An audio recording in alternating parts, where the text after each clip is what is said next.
Thank you for joining me on the BOPTMN podcast. My following guest is Lucas Porter.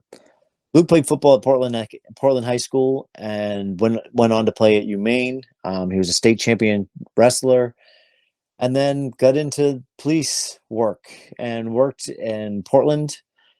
Worked in actually the prisons for a little while. Worked in Old Orchard, and then moved across the country to Washington State and is an officer out there currently. Has some great thoughts and opinions on his whole path. And I think I'm hoping you enjoy this conversation as much as I did.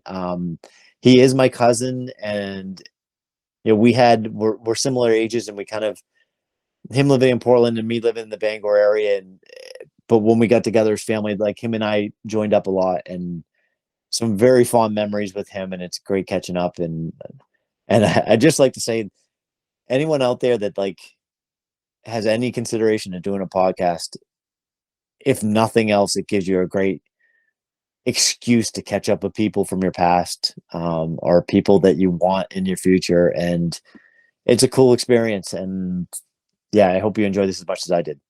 Thanks. How are you? I'm doing well. Doing well. You look good. Yeah, we're allowed beards. Nice. So I've finally been able to grow a beard. So goatees forever. Little gray. Yeah, a little grayer than I remember, but we're all good.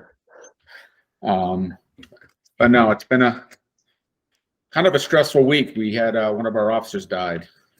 Oh. He's a motorcycle officer, and he was going lights and car pulled in front, crashed into him, or he crashed into the car. So the service is Tuesday. So it's kind of weird. It's kind of been weird around here. I bet. I can't imagine being on a motorcycle trying to do the job. Yeah, I tried out. Yeah, I tried out for the team, and it is so hard. The things that you have to be able to make that bike do, it is difficult. It is a really, really hard thing to accomplish. The way they can maneuver the bikes at like walking pace, and then balance the bike and lean it over. If you want to watch something impressive, watch some of those police motorcycle rodeos. And the things that the tight turns they can taking a Harley or a BMW, these big, huge 900-pound bikes, lean them on their side and do like a 14-foot U-turn. And they have these cone drills, and they have and it's just turning U-turns, flipping, and we don't have to do 14 feet, but we have to do 20-foot U-turns. And man, it is not easy. I realized I had to shut my sauna off because I'll be in here just dripping wet. Yeah. There's this clubhouse. We have a sauna, a hot tub. The sauna and hot tub don't work. We got this pool room. There's an outdoor patio, and there's a fitness room upstairs. Nice. That's all part of our complex. Yeah, I built this little sauna like just before COVID, just as before COVID like hit at all, and it was kind of nice to have, kind of locked in. We come up here and just sweat it out. Yeah, some misery has happened in this little room, but I'm like it's late. Yeah. It's late here, so people might be, Dee's gonna go to bed some point, and I'm like, hey, I can get away and just work. So I was thinking about our childhood together, kind of, and our family, and we have a lot of unique, very intelligent, different perspectives, different ways of handling, like a little bit of everything in our family. And I feel pretty lucky with how, being able to get together as a family, whether it's the holidays or at the camp, or the different things that we did. I think we had a pretty special kind of upbringing, and I don't know how much that happens kind of like we had it. There was almost like an innocence to like our generation, maybe. Yeah. Yeah. It's, and I look back on it because it was normal for us, but I hear about other people that I've met that had nothing like what we had. And there was never alcohol. No, I mean, I hear about all these family gatherings where everybody's getting wasted and fighting, and everybody got along, and we had rules, no politics, don't talk about religion, but that never lasted with Grampy and your dad. But for the most part, yeah, everybody got along. I mean, everybody seemed to love each other. There was very little drama, even though we had major differences of opinion all the time. It never got off bad. I mean, all the times at Damariscotta, Highland Lake, going to Grampy's, going to Old Orchard Beach, all those summertime memories were just going up to your Orono, Old Town, and just, man, I have just fantastic memories growing up. And no, people getting hurt, getting pushed into brooks, throwing sticks at the front wheels of bicycles, and I remember getting hit with an axe in the head. There were injuries. Your brother getting a hook in his eye, the bunk bed hook in his eye. That was traumatic for me. That was at the time. You cried, and I remember you saying, "It's because I'm going to have to clean the house now." Because now he's not going to do chores. I'm going to have to do all the chores. But, I mean, I think in your current career, when trauma happens to people, they say the most odd things, right? All the stories. Yeah. But yeah, I mean, it was that hook thing. I remember so clearly, like, so just anybody that happens to listen to this that doesn't know the story, we were wrestling around, and somehow the bunk bed ladder, the little hook on top. I think we were building a fort. Probably. And it was a fort, and he was trying to get in where he wasn't allowed, and he got pushed. Maybe I pushed him, and he tripped and fell, and the bunk bed hook went into his eyeball. Like light underneath his eye into his skull. Yeah. Behind. And I remember just bawling my eyes out. And we're on the third story, right? Right. And our parents are down on the first. So somebody has to get down to tell my parents to come up. And I'm bawling so hard, I probably don't even make it down one flight of stairs. I remember coming back up, and my dad like gets there and he puts his hand on Josh's forehead and just pulls it out. And the sound of it. The first rule of medicine, the first rule of trauma care is you don't remove the object. You leave it in and you let the professionals do it. And he pulled it right out, and that was it. And nobody went to the doctors that I'm aware of. No. But yeah. We were just listening to a thing. I can't remember what came up, but like they were saying the parents that kind of have the attitude that, you know, you're all right, move, it's good, whatever, it's fine, that actually causes less trauma and distress on a kid than the parent that says, are you okay, the helicopter, the snowplow parents or helicopter parents. And how are you going to learn to deal with pain if you don't know? You learn to not climb trees by falling out of a tree and breaking your arm. So yeah. Do you remember the axe thing very well? I do. Zach was chopping. It was the dull side of the axe, if you want to be specific, because it wasn't a double-sided axe. But yes, he was chopping away at a stump, and I walked behind him, and I took it in the head on the backswing. Got cracked in the head, and didn't. Maybe I went to the hospital to get some stitches, but I don't think we did. It was always. It was an accident. He didn't do it by purpose. I was walking behind him on the backswing, and I remember like everybody being riled up and trying to like defend Zach in that moment. Like it wasn't on purpose. And I mean, you took it as you tend to take things pretty well. I learned quickly that if you're going to be stupid, have a high pain tolerance. I think your parents had kind of an attitude of let you guys kind of figure it out, like the opposite of snowplow parenting, right? You know, oh, for sure. They were definitely. let us be alone. I got left alone all the time. And they just allowed us the space to grow and explore and make mistakes and get hurt. Maybe we had good health insurance. I don't know, but a lot of trips to the hospital, a lot of stitches, a lot of good stories, but it allowed us to explore our surroundings and where we were at in our neighborhood. And it allowed us to grow, become tough. Did you adopt that kind of in your own parenting? I did, for sure. I mean, my wife is the exact opposite. She came from not that type of parenting. So there has been a struggle of, I'm okay with letting them hang out at home. I'm okay with letting them walk. I'm okay with letting the kids explore and be out alone. But yes, I definitely have been that way. It stresses mom out. Mom doesn't think, and for me, it's no big deal. Stitches are fun. Tells good stories. But yeah, for sure.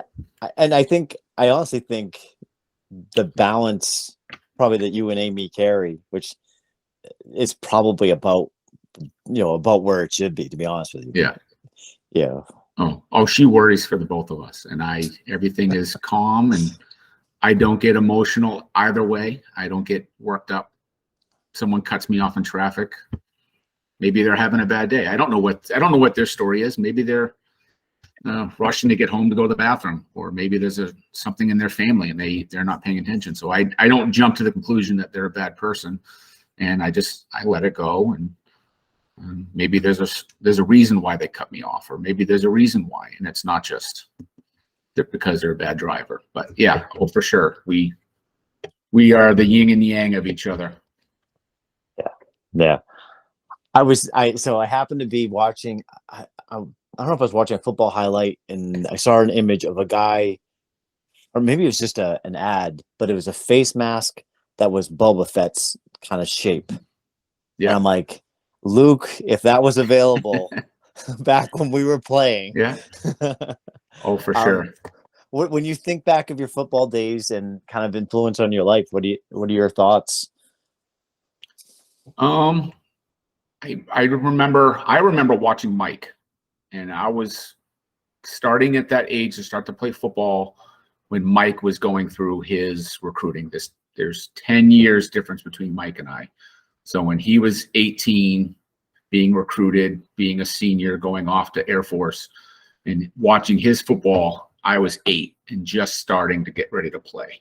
So I don't remember. I remember watching Mike in college, but I don't remember watching Mike in high school. Or I do remember going to the games, but not watching the game. I just know that we were at a game. So I remember the first time I heard on the intercom at school that they're opening tryouts for the local youth football. Ran home, said, "Hey, I want to try to play football," and that's when it started. The big kid, the big slow kid, and they were excited as everybody went following Mike. Mike's path led pretty far, so I just kind of aspired to be like that and follow his track of playing college. I remember watching him trying to gain weight and eating steak-'em sandwiches twice a day and huge bowls of food to try to put on weight to go to Air Force.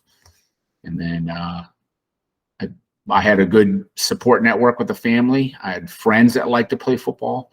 We had a good group of neighborhood kids that all played backyard football, and we played on the same youth sports. We played in middle school. And then I remember playing in middle school, being good. We had a really good football team. And then the summer going into my freshman year, my parents pulled me aside and said, "If you want to go to college, we don't have any money. You're going to have to figure that out. We suggest either military, the local tech school, or you can do like your brother and get a football scholarship." So, and I think that's when I kind of smartened up, stopped making bad decisions, really focused on hitting the weight room. I had Portland High had a really good summer weightlifting program. So I went in as a middle schooler, started weightlifting, and the high school brought me right in. And those seniors didn't tease us. They like, "Hey, this is the future." and they brought us into the weight room, and I just started working out really hard, focusing on football, summer workouts with the team, and really knowing, like my dad said to Quinn, you're built different. He had that conversation with me, saying that this is a possibility. You could play. And I had people supporting me, people knowing that I had goals, and I had a lot of people that kind of worked with me to get those goals set, and played football. I think of some kids nowadays, like that pressure that your parents put on you there, it directed you in a direction and put you on a path, and did a similar thing with Quinn. But there's a lot of kids would fold in that moment. You know what I mean? Like, and knowing when to apply that pressure is a tricky thing. And maybe it's just knowing your personality, which I think is definitely part of it. And I didn't see it as pressure. I just knew it as a fact that my parents weren't wealthy. They didn't have a lot of money. We weren't. And there was always a goal of going to college. Both Mike and Corey both went to college. Zach tried to go to technical school, but at that point, it was just Mike and Corey. Right, because Zach was still in Zach was still in middle school, high school too. So I know there was the goal of everybody was to get to college, and they were really pushing that. Not hard, and military definitely would have been an option. And I was fully prepared that if I didn't get a financial aid or football scholarship, I was going to go military. But football was number one. I enjoyed playing. I had good friends that played. We pushed each other. My parents paid for a strength coach to come train me. They drove us up to Orono every year for football camps, and BC for football camps. And I wasn't heavily recruited. It was basically just the New England schools.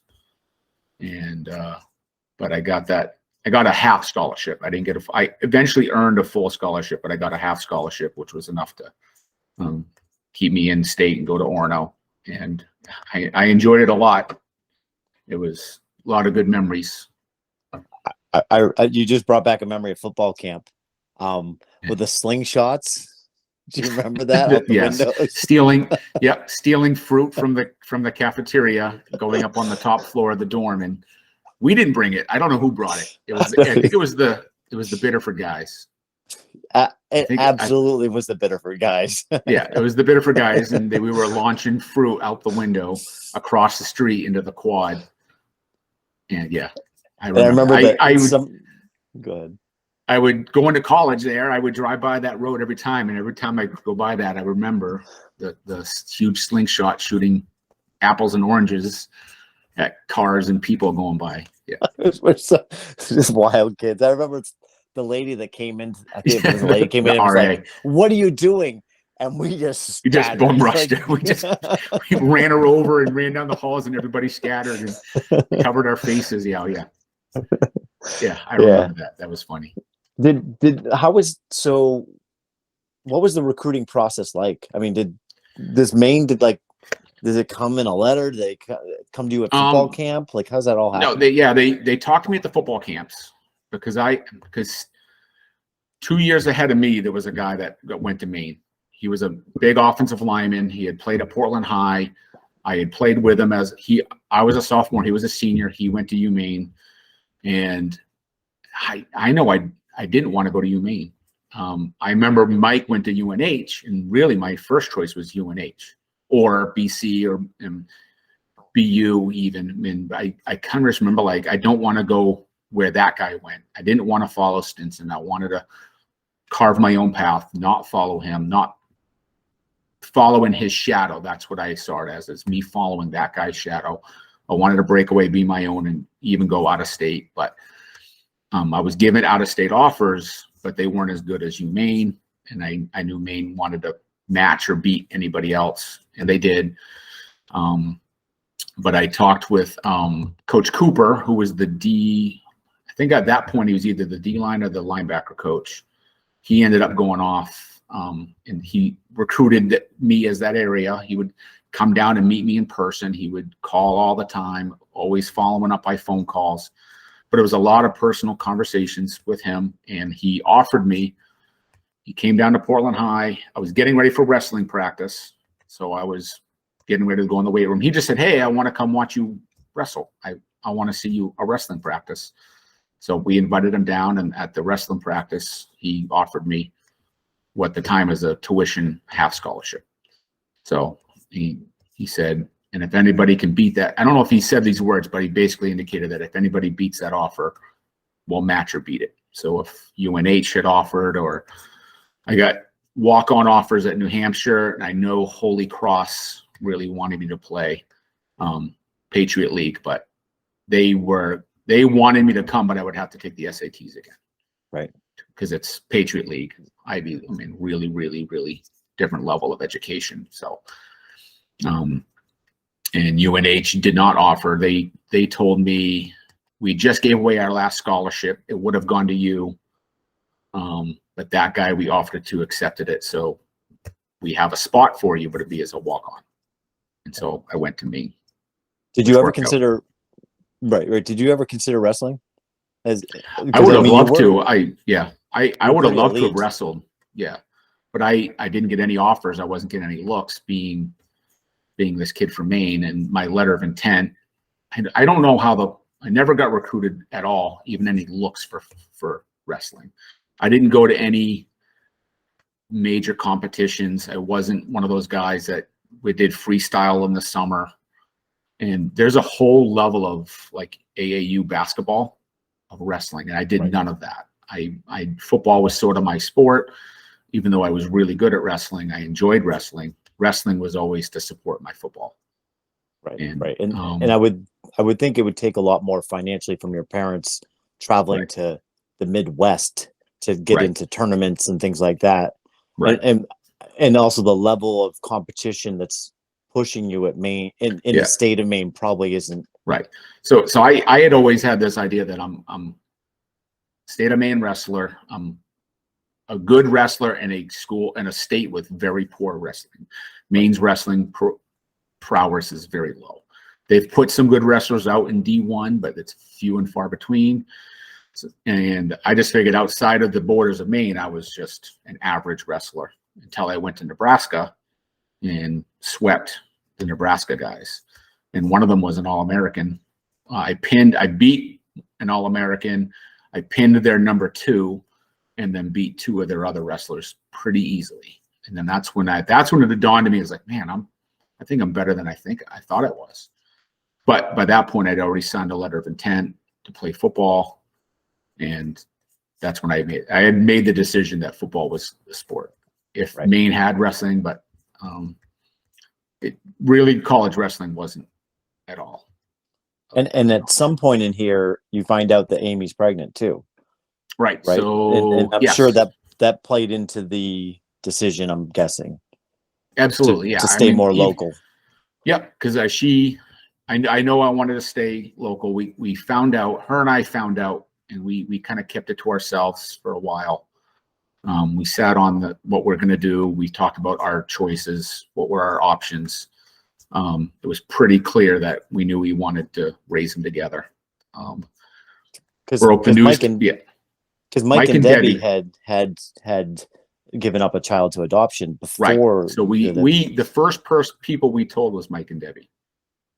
So the first people that knew, other than Amy and I, maybe her parents. I think maybe her mom knew, but the first people on our side, on my side of the family, was Mike and Debbie, and we just discussed with them what they went through and what to do. And they said, no matter what you decide, I know this family will support you. And Debbie had said this, if she had known now how supportive everything would have been, she probably would have made a different decision. But they were very instrumental in, hey, it's possible. You guys can do it. So let my parents know. Obviously, there's the initial shock of my whole life's going to change, which it did. But there was a little apprehension that, oh, no, my scholarships are all going to go away. My scholarship offer is going to be rescinded, which didn't happen. We didn't let UMaine know, and I kind of regret that. We never let the coaches know about Nate. And the first time they found out about Nate was when they met Nate in person at the University of Connecticut. So I'm now on the travel team, traveling with the football team, playing for UMaine as a freshman, and we're playing at Connecticut. And after the game, everybody sort of gathers up and meets, and families kind of meet before you get on the bus. And then that's when the coaches met Nate for the first time. And that's when I dropped the news. And they had, and Nate's an infant at that point, right? yeah, I mean, yeah, super small. Yeah. Cause he was born in December. This would have been, he was almost 9 months old, we'll say. And then that's when we got back to Orono, they pulled me into the office and were like, why'd you keep this from us? Because I said, because I thought you guys weren't gonna, you would rescind my scholarship. And they said, that's absolutely not. You know, they were never upset. They were very supportive in every way. They just said, it now makes sense of what we were seeing. And now we know what you're going through. Now we as coaches have a better idea of what you're going through as a student, as a dad, as a player, as a freshman, first time going in college, playing at this level. And it's a full-time job while being a full-time student. Well, at that point I was living on campus. Amy was living with my parents in Portland with Nate, and I'm away from my fiance and my son, going to school as a freshman at Orono. And then sophomore year, Amy and Nate moved up with us. And then that's when we all moved in together to live on campus, off campus. I didn't realize that. How tough was that first year? It was tough. I had to, I mean, the coaches didn't know about it. I probably could have asked for an exemption, but I didn't want to because they didn't know. And we were scared to let them know. So yeah, I was living in the dorms while Amy was living in Portland with Nate. She basically moved into my bedroom, and she was living with my parents while I was off at school. So we had massive support from everybody. Between her family was supportive, my parents were supportive, everybody was supportive. Not everybody, there were some people that weren't, but it worked out, and tremendous support from everybody. Good. Yeah. So you played your freshman year. I mean, you start as center, right? So I went in as a center. Because they recruited me as just an offensive lineman. They didn't tell me what to do. I remember asking them, hey, how much do you want me to weigh? What do you expect? And they said, no, just show up how you are. So I think I showed up at 250, 260. And they're like, yep, we're going to move you to center. And then I broke my wrist, so I couldn't snap. And I wasn't, I'm moving. I had played center in middle school, but I had never played center in high school. I knew how to snap. I could play the position, but then I broke my right hand. So now I can't snap. I broke my wrist. I broke my wrist. Doing what? Playing football. Yeah. I just fell. I fell awkward, and my wrist snapped backwards. Gotcha. And so I had a cast on my freshman year, which meant I had to move to guard. And they had to move me to guard anyway because of injury to the team. And we had a couple players that were ineligible because of they got swept up in the UMaine hockey scandal. Oh, right. I forgot about that. And some football players got swept up in that. So we had a couple guys that were ineligible. They were ineligible for like 4 games. So the NCAA didn't. And I think it had to do with someone taking a class. They were taking a class that they shouldn't have taken. I don't remember. So I had to play as a freshman with a broken wrist, with a cast on my hand, moved from center to guard, I started 1 game, but played in like 3 or 4. And then when the guy who was ineligible came back to being eligible, and then another guy who was hurt, who came back from his injury, that's when I went back to being a backup. And then I was a backup guard for 2 years freshman. But I did play as a freshman. I did play as a sophomore as a backup, got in a few games. And then my junior year, they moved me back to center, had me lose weight. I got up to like 315, had to lose weight to go play center. Got my wrist, had wrist surgery, so I got my right hand back, dropped weight down to about 275, 280, played center, and then started center for my senior year. When you first came up, when you first get in on college level, did you know right off that you belonged? Like, no. was it shocking? I was not ready. I regret not being able to red. I would rather have redshirted my freshman year and got that 5th year. I didn't get a 5th year. because I played all 4 years. I would have been significantly better player as a 5th-year senior than I was as a true freshman. And but that's how it happened. I would have liked to have had that extra year, but that's the way it works out. Was it what was the shocking level change? Was it the athletes, the size? It's the size. The first game we played, I played against was against Central Florida, and they were the number one. Central Florida hadn't made the jump to 1A yet. They were still 1AA, but they were the number 1AA school in the country. They're coming up to Maine, first game of the season, and I got in. They put me. The coach just told me, "You're going to play." We have a guard, an unproven to untested guard. So the guy who started before me had never played before, so he was untested, and I was his backup. So they were going to play him for the first few series, put me in, and kind of see how it went. First series, first time I get on the field, we drove the field and almost scored. We went down to the goal line, and I think we just missed punching it in at the goal line and kicked a field goal. But yeah, those guys were so much bigger. These were D1 level. I think even some of the D linemen I went against went to the NFL, and that's my first start. And then my first play was against them. But yeah, it was the playbook is huge. The calls, having to know all the different blocking assignments, the pass protections, when to deal with twists and loops and slanting guys that are bigger than me, faster than me, stronger than me, because I'm a 18-year-old freshman. I was out of my place. But it was jumping in, it was being thrown to the sharks fast. But yeah, you had to grow up quick. And then moving to center, I got comfortable at guard, and they moved me back to center. Had to relearn a new position, plus snapping the ball, plus you're making the calls. You're coming up to the line, after calling the huddle. You only get the play once because everybody else gets to hear the play twice. So I only hear the play once, go up, have to set the line, call the defense, call the blocking assignments, let my guards know what they're doing, so making sure everybody's on the same page, and then maybe hear an audible, know what the audible is going to be, and then snap it and block. Yeah, it's crazy. Funny story, I got moved to guard, and we had two all-conference tackles. Our left tackle and our right tackle both went to the NFL. Mike Flynn and why am I forgetting his other name? Dave Rylat and Mike Flynn both went to the NFL. Mike Flynn played for the Ravens for like 8 to 10 years. He won a Super Bowl with the Ravens. So he played right tackle his whole career at Maine. Goes to the NFL and gets moved. He would yell at me, "Why are you messing this up?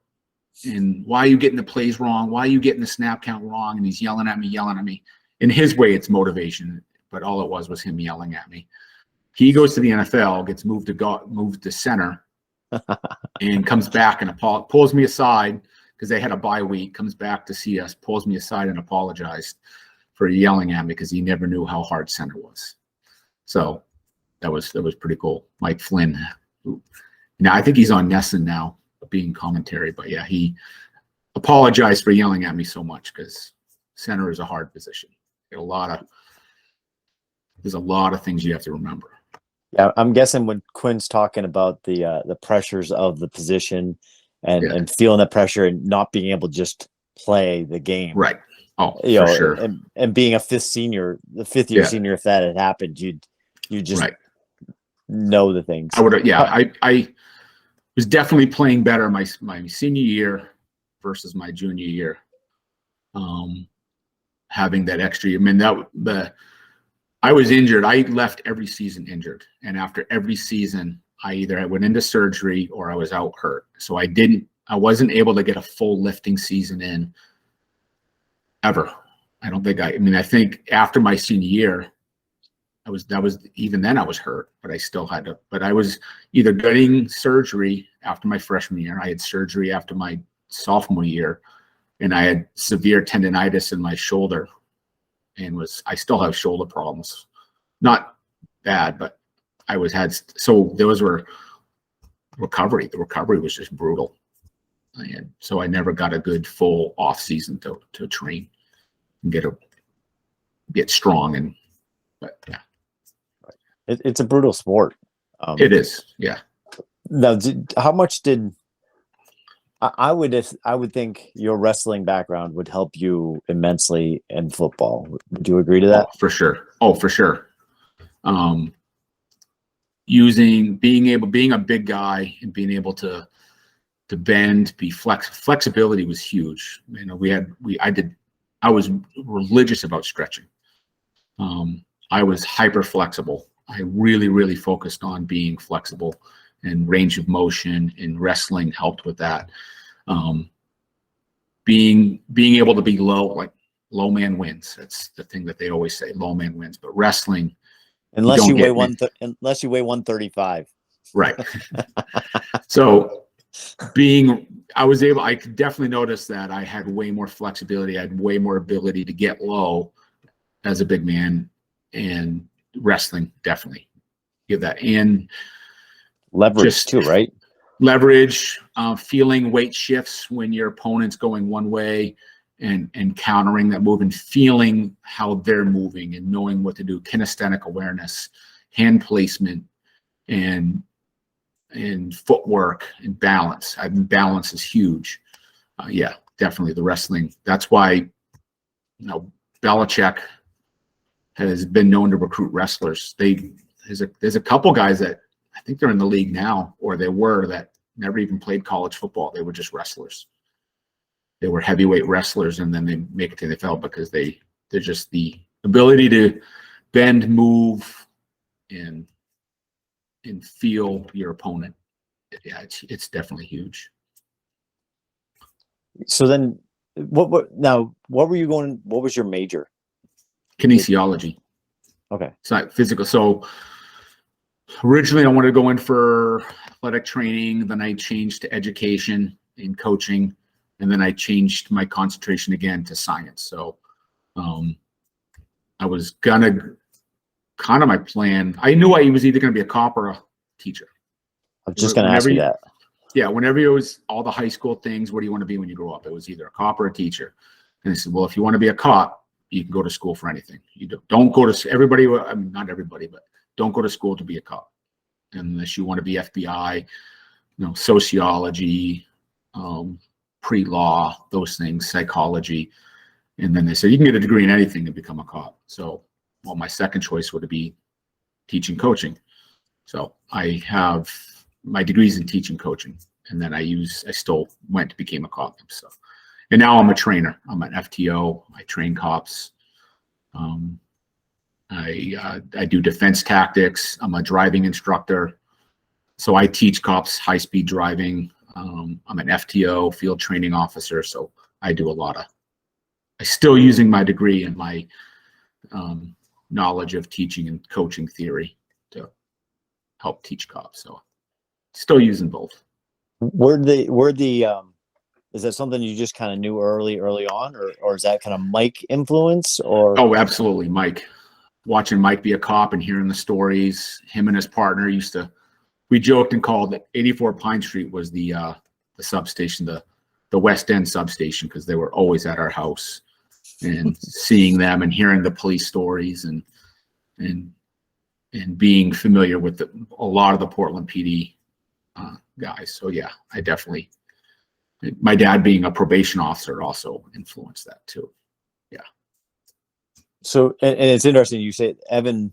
So my daughter, Kaylin's boyfriend, Evan, who's literally just started applying to police forces literally this week. He's been a military police, but like everybody told him, college wise, don't go for. Yeah. Don't get a CJ. Don't do that. And I found that interesting. Like, why even have that program? And then because he's under 21, he has to get. He just needs the number of credit hours to just get in. Yeah. So he was literally just taking as many credit hours as you can. But but it is interesting that they I tell people, if you want to be a cop, go to school for anything with computers, and you'll hire you fast, and you'll be a detective within 2 years, because all criminal justice is really going digital. All the crimes are happening online, all the fraud, all the child exploitation, all the detectives I know, everything is going fraud, everything's going digital. So, and a lot of the police searching is all happening on. Criminals are stupid and they post their things online. They're using Twitter and Instagram and Snapchat to sell their drugs. So a lot of crime is being solved digitally. So but that's it. So but you got out of college and you didn't go right to the police force, right? I spent 2 years in the jail, Penobscot County Jail. So how was that experience? If I tell anybody, if you want to be a cop, go be a jail guard for 2 years. And I think every cop should be a jail guard for 2 years. And there's some places where they do that. So the things you learn in a jail, because you're locked in a building outnumbered. You need to know how to read faces. You need to know how to read a room. You need to know how to read. I mean, you're outnumbered, and you need to know how to talk yourself out of a situation. I've been locked into rooms with inmates that don't like me, and I've gotten out of situations that would have been hairy. And so a lot of what I learned, a good way to talk yourself out and de-escalate. De-escalation is key. I was teaching and doing de-escalation before that was even a word, because you need to have that skill as a jail guard, because you're outnumbered. I got locked in an elevator with 19 inmates, and we got stuck between a floor. So it's 19 inmates and me. And I was in there for quite a while trying to figure out, and one of them joked and said, "Hey guys, do you think we could take them?" And I'm like, "Yeah, you'll win. There's 19 of you. There's one of me. You're going to win, but I guarantee you 5 of you aren't coming out of here alive." And then the 5 closest to me is like, "Hey guys, let's not do it. It's not worth it." You're making me think. So I don't know if you heard or know the story of me being attacked by a police canine last year. I did not hear that. So I'll give you the short story. I was out for a morning run at like 4 or 5 a.m. It's negative 20 degrees out. Mm-hmm. I'm literally up the hill from my house. I get hit in the back. I spin around and there's a Belgian Malinois on my forearm. Mm-hmm. It had hit me in the back, but because of my layers, it didn't get a good grip. It got my forearm. I punched it in the face. It came back at me. We fought for a little bit. I got its collar somehow.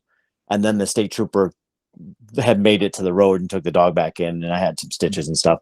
So how I get to the story is his wife is also a cop.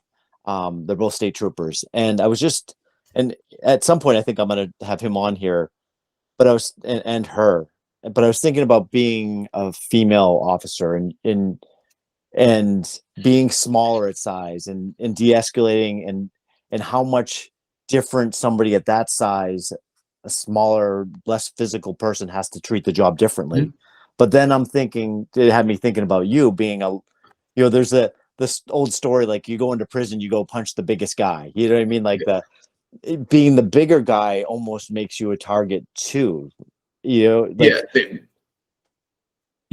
comes up a lot. The benefits of being big. I am intimidating.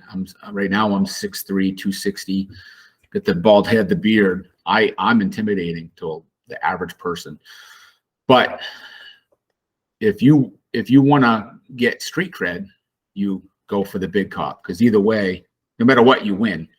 Because if you land that lucky blow and knock me out, you just gained a bunch of street cred. But if I win the fight, you didn't lose anything, because you're supposed to lose. But yeah, that definitely happens.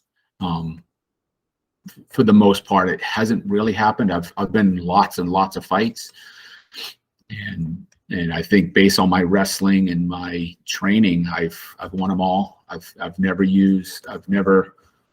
gotten into that situation where I've felt like I was behind. I was always able to get the fights over. And I mean, from my wrestling background and training at Portland, we talked about fighting in a phone booth, and we fight close, and we fight as a wrestler, as a grappler. I feel comfortable going to the ground. I feel comfortable manhandling and being up close and fighting hand to hand. So yeah, it's definitely, being big helps, but there's those that liquid courage that comes in a 12-ounce can can definitely get people's bravery up. So yeah. And you know who Jocko is? Jocko Willink? Yeah, oh yeah. Yeah. He was.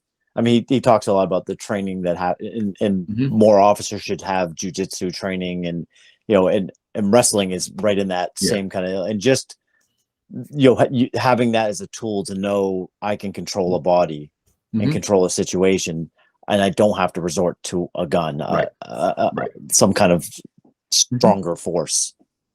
Right. So yeah. So Bellevue PD, where I'm at now, we are diving deep into the jiu-jitsu world. We have several jiu-jitsu black belts on our PD.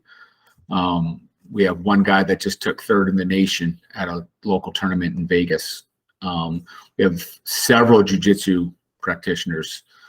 And I even think there was an email that came out recently that they're trying to get something in the contract where they want to mandate 1 hour a week of jiu-jitsu. Every officer comes off the road, you put your uniform away, you go. We have a wrestling room, we have a DT room, we have a padded DT room full of mats that we use often, and you have to do an hour of jiu-jitsu every day.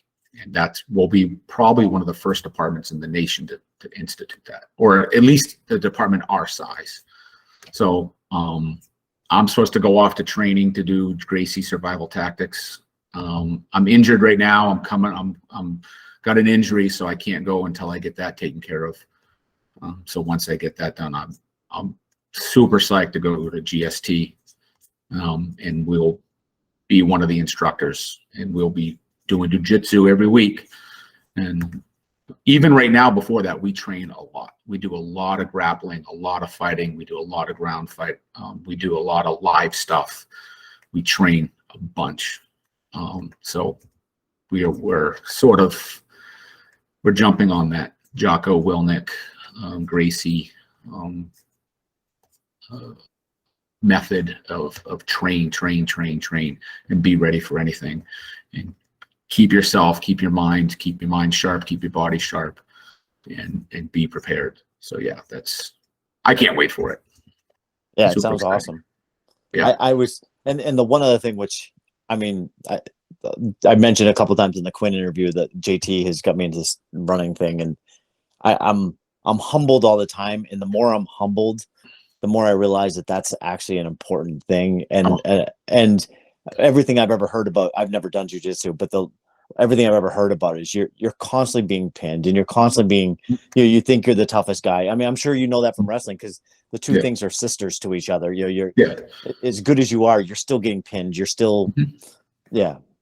So I've been rolling around with one of our training officers, who he just took third in a tournament, a big tournament in Vegas, and he beats me. I mean, he chokes me out, he taps me out, and every time he does, I shake his hand and say thank you. And I think I catch him off guard when I do that. He beats me all the time, and then I can take that, and I beat some of our guys because I have the wrestling background. And I don't know all the techniques. I don't know all the passes. I don't know all the guards. I don't know all the arm bars and the chokes, but I know enough to get by, and I know enough to know when I'm in trouble and I'll counter. He'll try some move and I'll counter it. And I kind of catch him by surprise. He's like, how did you know to counter that move? I was like, well, I felt I was in a bad position. I didn't like what you were doing. I felt you do that. And he's like, jiu-jitsu guys who've been training for a long time don't know how to defeat that, and you just defeated it. It's like, yeah, I could just tell I was in a bad position. I didn't like what you were doing, and I knew how to avoid it. And sometimes our matches go quite a while, but he always wins. He's always beat me, and every time I shake his hand and say thank you, because I know he made me better. And whatever he did to beat me kept me humble, kept me going, kept me like, all right, well, I obviously need to keep working. I'm not where I need to be, or not where I want to be. So yeah, it's definitely humbling to get choked out, or to start to see stars, or tapping out before you hear the popping noise in your elbow. But yeah, it's a lot of fun. I enjoy it. Is he your size? He's a little bit lighter. We're about the same height. I think I got maybe 20, 30 pounds on him, but we're similar. He's stronger than I am. He's obviously way better trained, but yeah, and then we have guys that are bigger than me and I can beat them. But yeah, I haven't been able to beat him yet. But yeah, he's really good. He's just another class. So I want to step all the way back to the college football stuff and the gaining weight stuff and trying to control weight. I mean, how difficult is that? Gaining weight was easy. Gaining weight was easy because in college you're at an all-you-can-eat buffet 3 times a day. That cafeteria food is really easy, but it was trying to do it smart, trying to not dirty bulk. Right. A lot of pasta, a lot of pizza, a lot of hamburger, a lot of steak, a lot of potatoes, and a lot of snacking between. So the gaining weight was easy, and to lose the weight, to go from 315 to 275, it took effort. I mean, we were weighing in, and we had weights. We would weigh in every Monday, I think. And if we weren't at a certain goal, we had to get up 5 a.m. and run on the treadmill. And our coaches would, it only happened to me a couple times, but I was able to drop the weight pretty easy because I felt I was in tune with my body and what I knew I could do and what I could eat. This was before supplements. I mean, creatine was just hitting the market. And we were just learning about creatine, but no one was doing, we had no weight gainer. None of this mass building. No, I mean, Fedra was illegal. You couldn't do a Fedra in NCAA, but, yeah, I mean, I remember my senior year in high school, in the middle of the wrestling season, I was 212. I remember at the end of one of the hardest practices we ever had going into a tournament, a coach really, really worked us hard, and I weighed 212 as a heavyweight wrestler at 212. Exactly a year, because I was right before Christmas. We were going into a Christmas tournament, so we were working really hard. I weighed 212 at the end of a practice. That same time, the following year, my freshman year in college, I was 312. I gained 100 pounds in 1 year. And it was muscle, and it was good weight because I was squatting and benching more than I've ever have. I felt I was just as fast as 40. My 40 and my lateral shuttles were all still really good. But yeah, that was a lot of weight to gain. And then, hey, you're going back to center. You need to be, those first 2 years, the O-line coach was like, I want the biggest, heaviest offensive line in the conference. And he wanted everybody over 300 pounds, which almost everybody was. Maybe 1 or 2 guys weren't at 300. And so that was like awesome. And then we sucked. We were 3-8 2 seasons in a row. And the coach was like, all right, we're going to rethink this. All right, so everybody's going to weigh this. You're going to weigh this. And he had weights that everybody had to achieve. And because I was moving from guard to center, that meant he wanted me down to 275. And it was easy. I don't remember struggling with it. Performance in football, like weight wise, where do you think on that? Like, is because heavier has advantages, but then lighter has advantages. Where do you find that balance? So at that time, the majority of the defenses we were going against didn't have a nose guard. I think other than New Hampshire and maybe one other school, no one ran a nose guard. So if I were going against, because unlike now, everybody's running a 3-4. Everybody has a nose. Everybody has somebody over the center. For whatever trend that was happening in that late 90s, everybody was going to a 4-4 or a 4-3. So the guards were always the heaviest because all their big guys were on the guards, and the center was always going up to linebacker. So having a 300-pound center chasing after lighter, faster linebackers doesn't make any sense. And then there's this swing in football going back to a 5-2 defense or the 3-4. Now everybody's got a nose guard or somebody's on the guard, on the center. So I think it depends on whatever trends are happening in football. I had to do a lot of blocking at the second level. Rarely was I blocking a down lineman. because I was always uncovered. So being 300 pounds and chasing linebackers wouldn't have been fun. Makes sense. So I remember after, it was probably the summer after you and I had graduated college, and you had lost a lot of weight.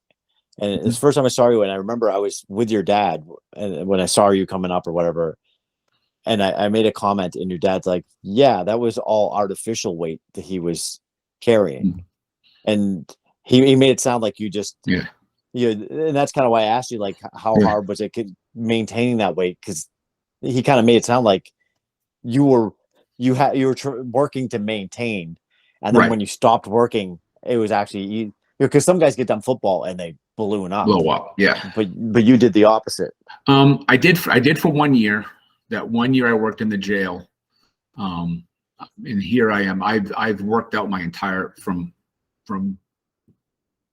8th grade up until now. I have been religiously working out, hard, heavy, a lot of weights, trying to maintain big.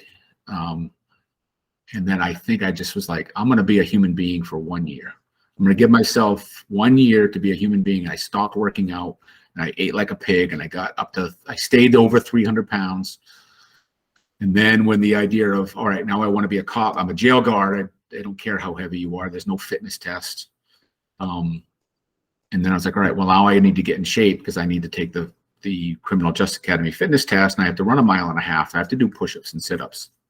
And that's when I got into running and started losing the weight, went lean, cut the carbs, stopped eating pasta. A lot of running the trails up in Orono. I mean, we were still living in Orono at the time, so I would run those trails between Old Town and Orono. And I almost commented on one of your videos because those were some of the most.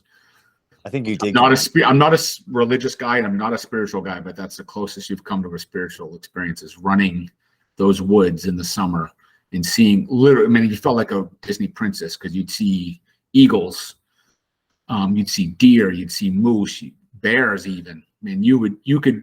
It was like running through a safari, and you're just in these woods on these narrow trails that are mountain bike or cross country trails, and you're seeing wildlife as you're running. No headphones in, and it's just your breathing, sticks and leaves crunching under your feet, and you're just watching animals. And it's hard not to stop and just want to gawk at seeing a deer in front of you. The moose you have to avoid. You have to go around them. But yeah, and I lost a lot of weight and got ready for the academy. Went from 312 down to 260. And then when I left the academy, I think I got back down to like 220 lean. Because we ran a lot. The academy, we ran 10 miles. It wouldn't be uncommon to go 10 miles, 10.5 miles. Yes. So Evan, he's been training. It's interesting. He's in this. So he has military testing coming up. So he dropped weight, and then he's finally done that. Now he's into gains, and he's gaining weight and building muscle and working out. And it's like, okay, now the police academy test is coming up. So now he's dropping weight and starting to run again. And they don't have the test anymore this year. They've dropped a physical test altogether. He has there's a local cop that he's friends with that is a tester, and he's trying to like, can I just do the test to do the test so I can submit it with my application? But they've dropped the physical requirement altogether. Yeah. I've heard of that happening, or at least making it easier. I know there were talks when I was back in Maine of making it easier. Dropping the standard, not dropping it all together, but just dropping the standards. Right. So police academy. So when you get out of the police academy, are you prepared for the job? No. So that's why you do. Every department does it different, but every department, the academy teaches you what the law says. This is what the book says. This is what the law says. This is what the courts say. They give you a bit of. Here's how to shoot a gun, but all you're shooting is at a piece of paper on a wall. Simunitions are expensive. So when I was going through, they did very little simunitions, like role playing, where you would actually put on, it's almost like paintball, and you would have to shoot at a person using little plastic paint-filled pellets. We did very little of that. I think they now do that a lot more. But the academy teaches you theory and what an ideal world and this is what the law says, but they don't really cover how to actually do that in real life. So that's when you're teamed up with an FTO, a field training officer, and they show you how to do that. This is what I know. This is what the academy says to do. Now here's how it actually happens. This is how we're actually going to put it into practice. And then you do that now at Bellevue, we do it for I think 16, 19 weeks. So you'll go through your phase 1 officer for 4 weeks. Then you'll go to a phase 2 officer for 3 weeks. You'll do a week of traffic, another officer for 3 weeks, and then back to your phase 1 officer for 3 more weeks. And then you have to go through all that, and you're graded and you're evaluated and you're watched, and your FTO, or what I do now is I'm watching these guys and teaching them. So I'm teaching them while I'm grading them, making sure at the end they can do the job as a solo officer. And it's when you come out of the academy, you're not ready. Yeah. So you had to stretch you were selling cars for a little bit. Yeah. So were you trying to get into a police station? No, I was at Portland PD for 5 years. Then some life challenges happened, and I actually was trying to become a teacher. So I left Portland to then go use my teaching degree. I got the certificate because I had the education, I was able to teach gym and health. So I was going to go on and become a health and gym teacher, with the idea of being an Old Orchard Beach cop during the summer, being a school teacher during the school year. And then that didn't quite happen. So I left Portland, went to Old Orchard Beach, was going to use that summer to try to get a teaching job. Didn't work. So now I was jobless. And through a friend of one of Amy's brothers, they're like, well, you can sell cars. And it was meant to be just a temporary thing to get by. Turned out I was really good at selling. So it's a messy, weird job, but I was really good at it, really, really good at it. I set records. I was one of the top salesmen in the region for 2 years in a row. I sold a lot of cars and did really well, but then the economy hit. So I was selling cars, but nobody was buying cars in 2008 when the economy collapsed. And then I went back to becoming a cop and jumped back on with Old Orchard Beach and was there for 8 years. And then I moved out here to Seattle 5 years ago.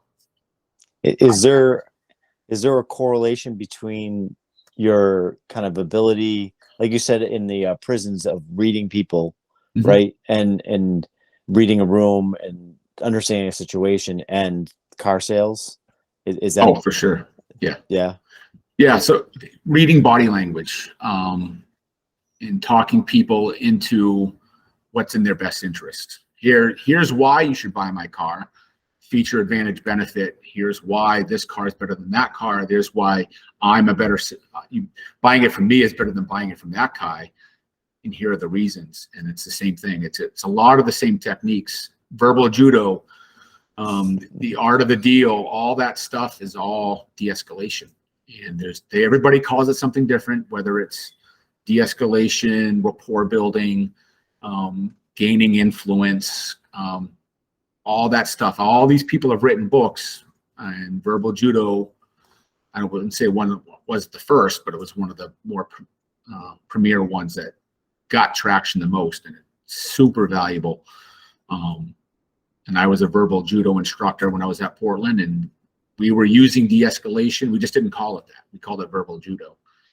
And now in this day and age of de-escalation and talking before force, it's ever more apparent. But yeah, definitely, you learn a lot making a livelihood of convincing people to do something. And I would spend 20 minutes talking somebody out of wanting to fight, or talking somebody down.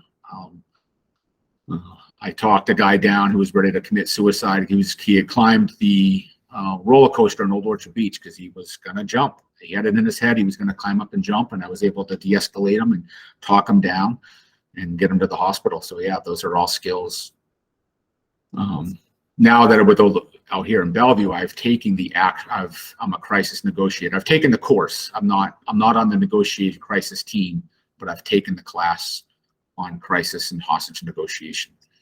And it's salesmanship. It's a lot of what it is. And reading what they're doing, reading their cues, hooks and triggers. What are the things I can say that are going to hook them into me, and what are the triggers that I want? What are the things I want to avoid? And it's a lot of the same stuff. Yeah, so Old Orchard, at some point you were a school officer, right? Yeah, I was a school resource officer for 4 years. And at that small town, there were 3 schools, and I was K through 12 in 3 different schools, and I would rotate through the schools depending on where it was. But yeah, what are your thoughts of the importance of that? Oh, super important.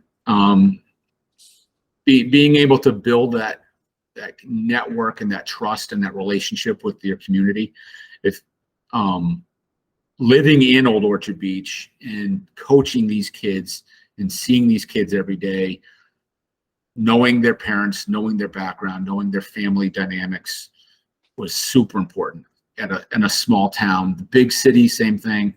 I think it's very valuable that the cops live in their town or be part of the community, because it really builds trust and it really builds relationships and networks. Bellevue, even though it's a medium-sized city, it's very much a small town.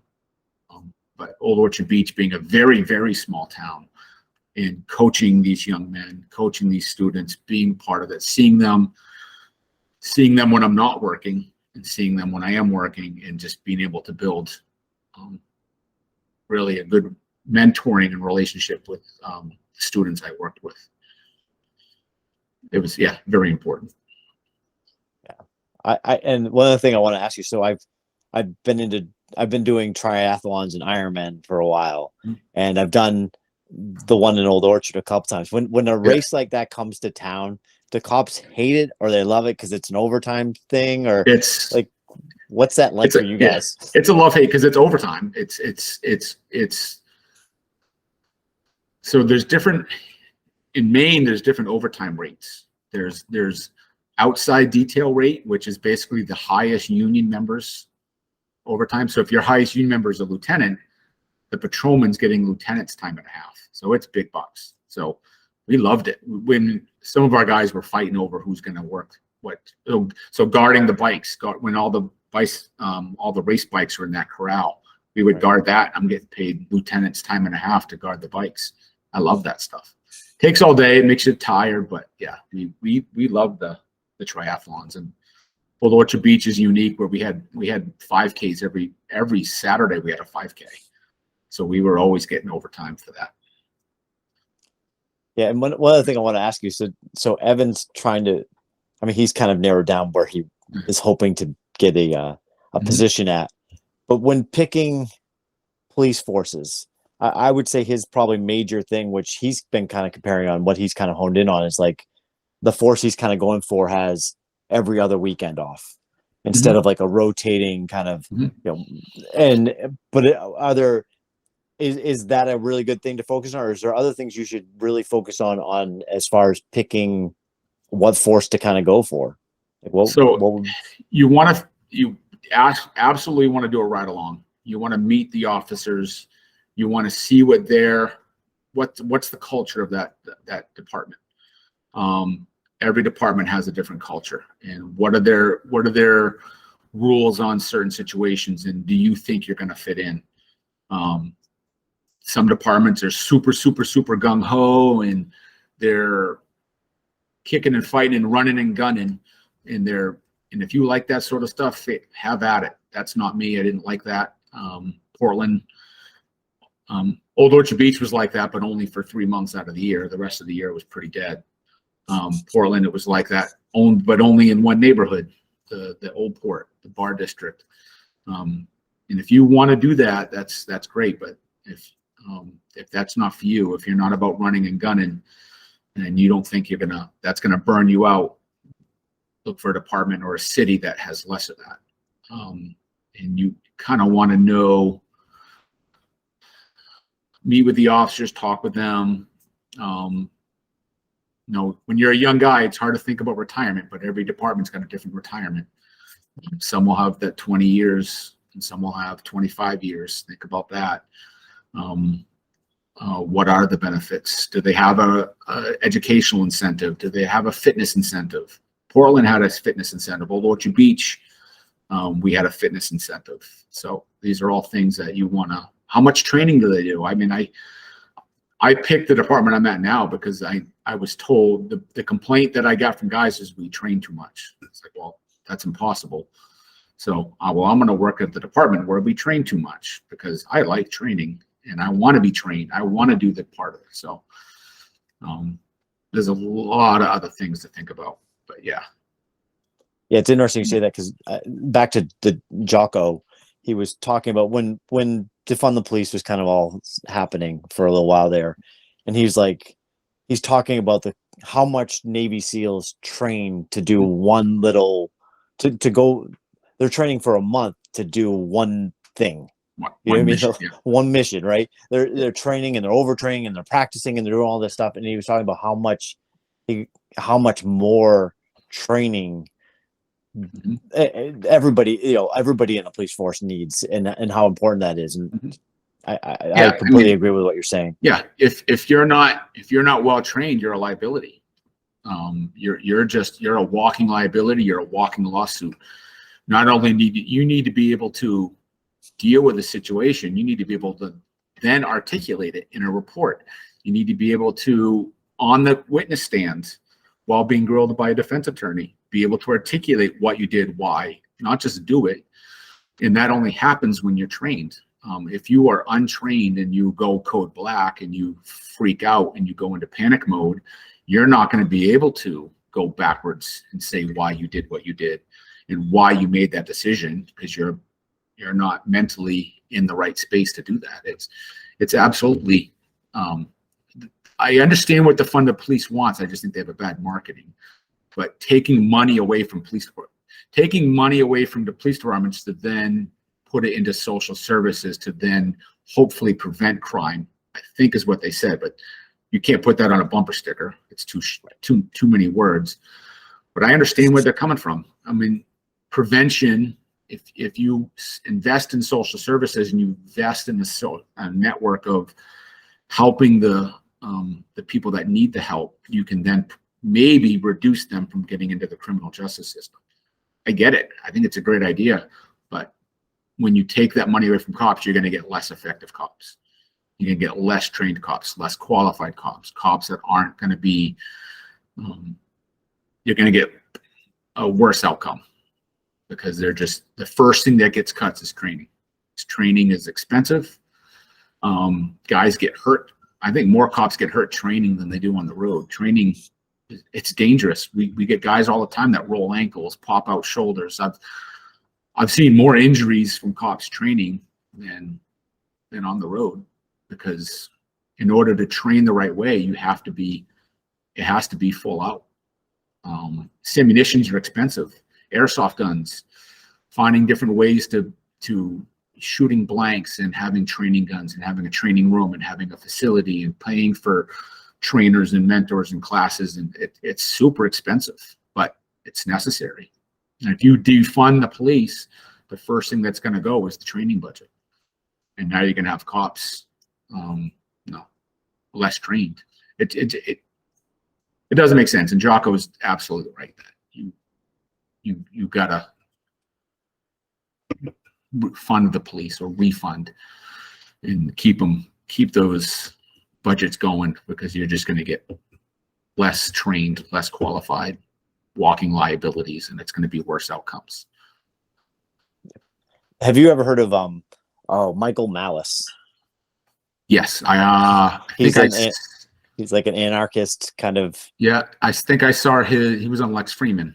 Yes, yes, and he had and this I don't know if it probably isn't even possible, but he was talking about making police forces what's the word independent, like privatized, and yeah, and I was like, it is an interesting thought in talking about more like and he was talking about how performance based, like, are you actually reducing crime? Is what we're doing reducing crime? Which I think my first response to that was, I think a lot of the problems with crime start politically. Like the war on drugs, probably wasn't the greatest idea to reduce crime. You know what I mean? Right. Or just, but it is an interesting thought of, like, if you had your own little police force where you're hiring your officers, you come in and you do a good job, you're going to make more money. You're going to be, it's an interesting thought. Have you ever given any of that any thought? Well, privatized police forces were a thing. The first police departments ever, municipal police departments, were Boston and New York. And it rose from the fact that only rich neighborhoods were using privatized law enforcement. They had guards that were roaming their streets protecting their neighborhoods because they would pay them, and they were private. But that turned corrupt very quick. It's a very fine line to go from a privatized to the mob. And now you have the mob running privatized police force. So to avoid that mob-based privatized police force, that's when they invented municipal police departments based on the London model, the Bobby model of, and that's where Boston, New York were the first to bring that. And then it's a slippery slope. So, I mean, I don't know what metric you would do, because right. So you reduce crime. I mean, I don't know. I mean, you got to talk about crime reporting. Who's reporting the crime? Are you solving crime? I mean, that's a big statistic. I mean, I guess I haven't really thought about it, but it doesn't seem to make sense to me that you're gonna pay your officers based on how many tickets they write. Well, that's a quota model, and that's never worked.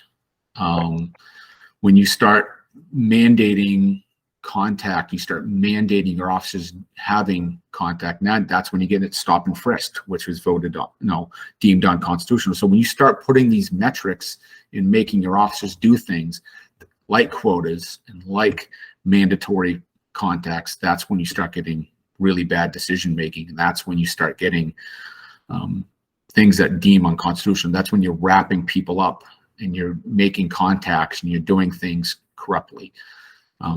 I don't see it. I mean, I think this public safety model of holding your chief accountable, because the chief is a political position that would be accountable to their city, and that it'd be up to that chief to make sure that their rank and file are following the model and the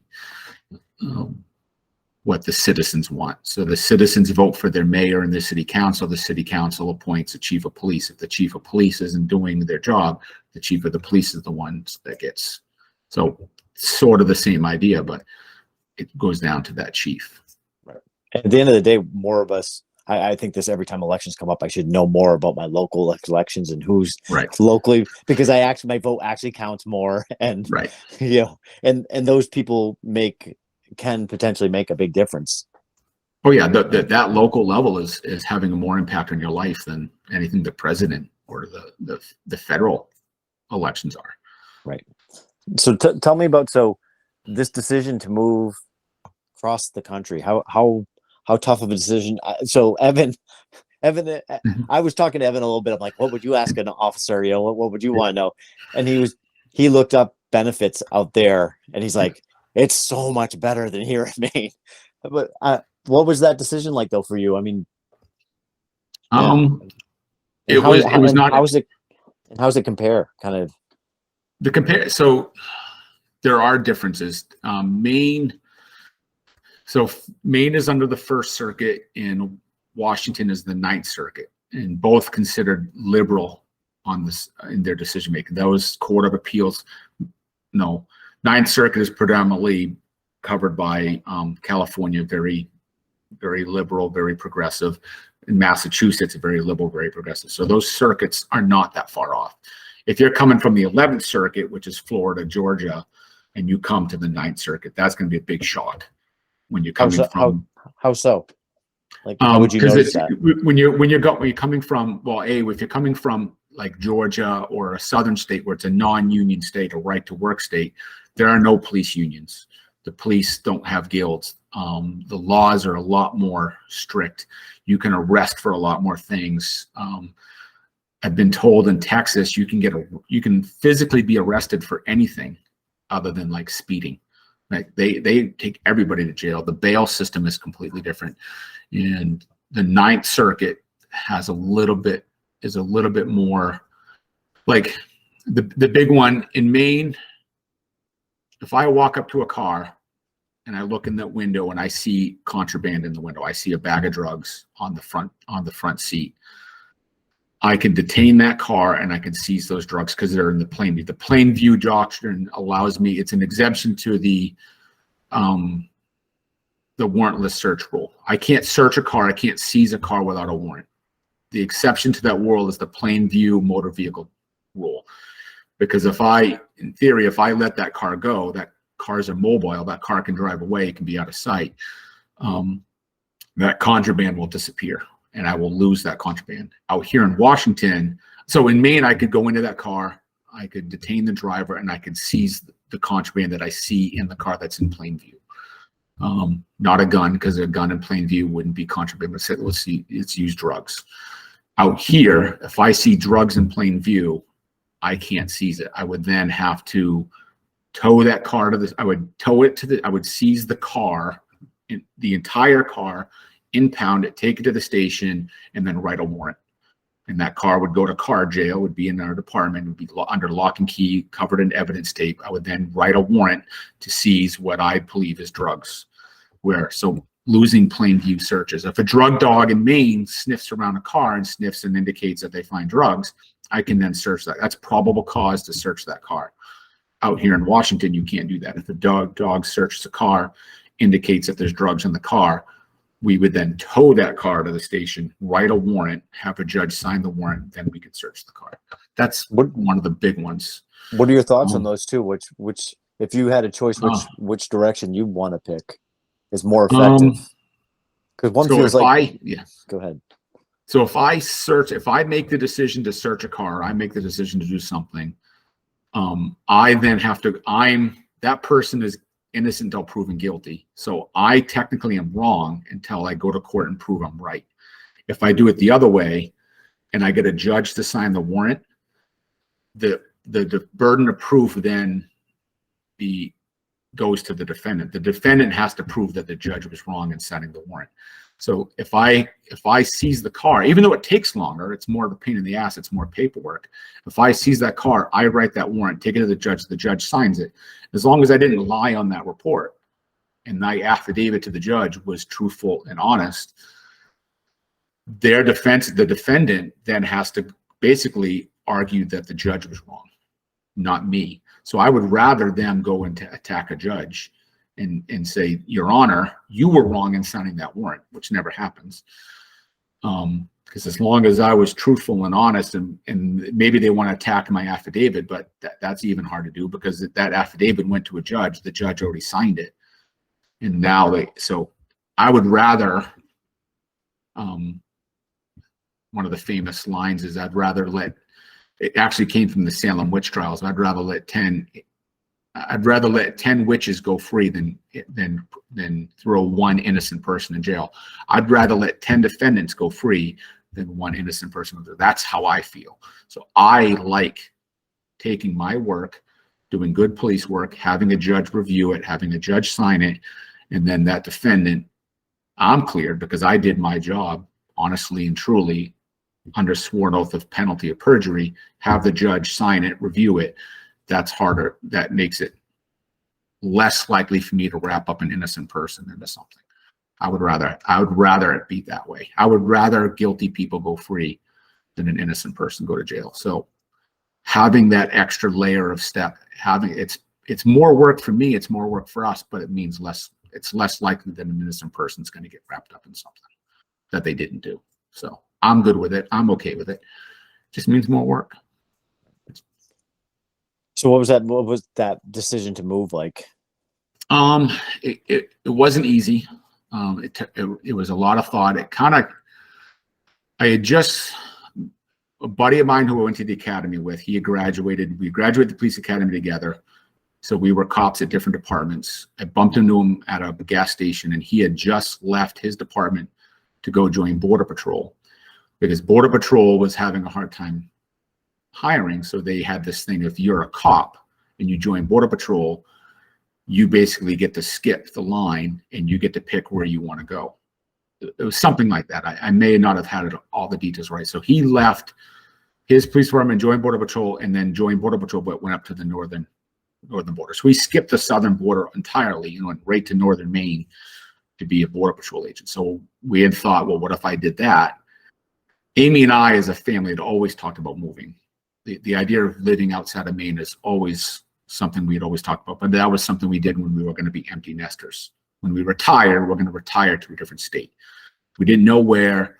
We had a short list of places we would like to go. So this opportunity to be a Border Patrol agent and go somewhere on the northern border kind of came up, and we played the what if game. What if we joined? And then moving up to upstate Washington was the idea. But it was sort of a fantasy game that we were kind of like, yeah, it's not really going to happen. But then Amy was doing more research. The seed was planted. It was slowly growing. I certainly didn't want to join Border Patrol, but she started doing some research about the Pacific Northwest and the Seattle, the King County area, and came up with some cities to me to look at. So I started sending out feelers. I inquired to, I think, Portland, Tacoma, Seattle, all that area of departments that were hiring. And Bellevue had an active recruiting department, and they recruited. They sent out flyers.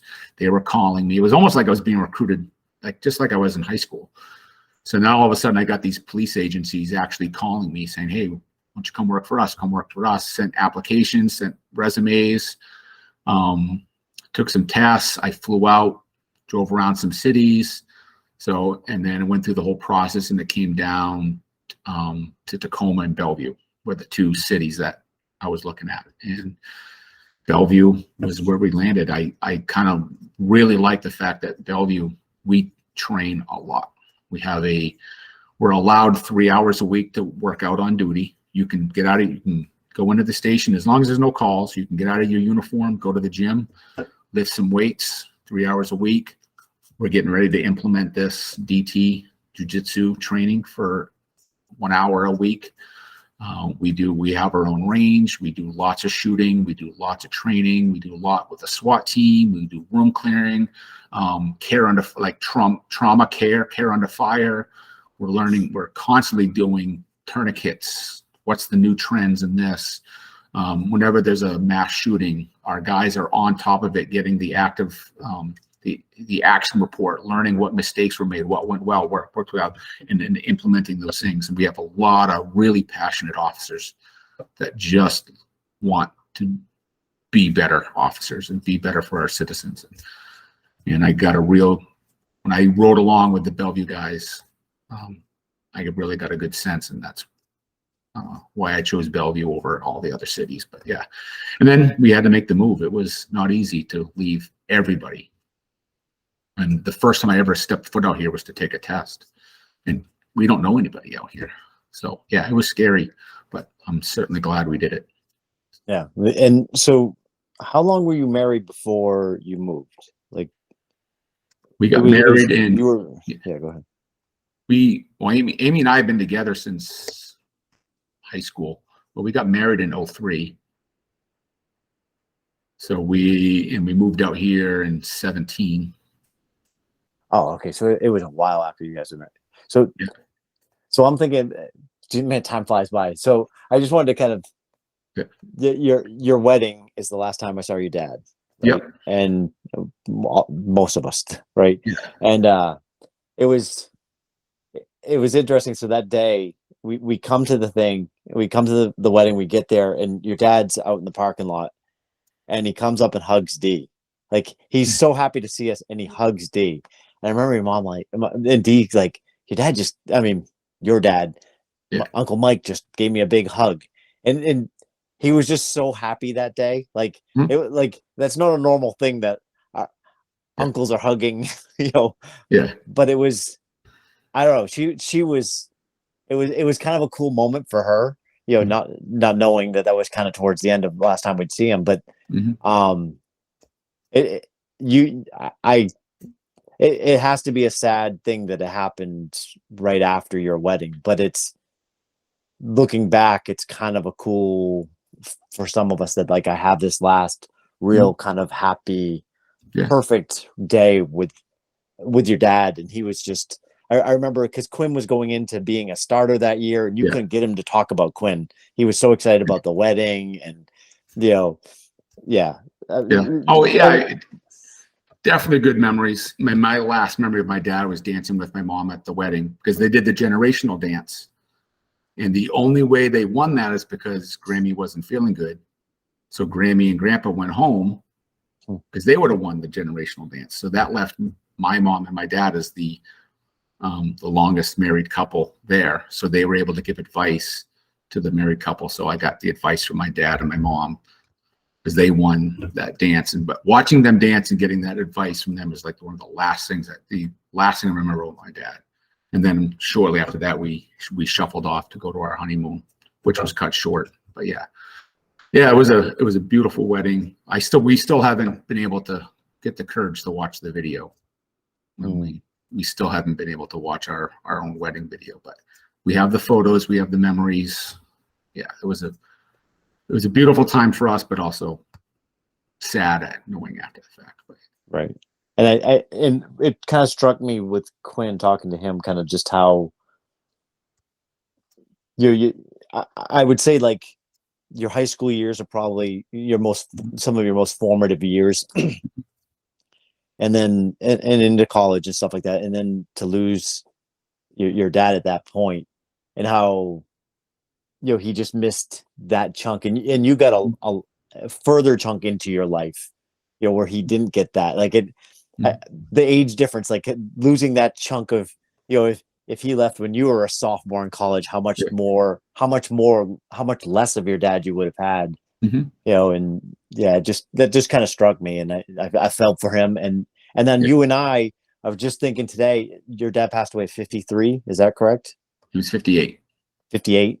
Okay. So we're 10 years away, but I mean, it's, Mike is there. We're getting there. Yeah. Mike's there. Right? Mike is there now. He's 57, because I just turned 47. He just turned 57, but yeah, Mike is almost there. And yeah, I think about that all the time. Him not knowing who his father was and not knowing health history that he inherited. So now I have that knowledge that my family, this runs in my family, I would assume, as is the bad knees and the bad backs so it's definitely something that I think about, and I try to be healthy. I mean, I know there are things I could do to be healthier.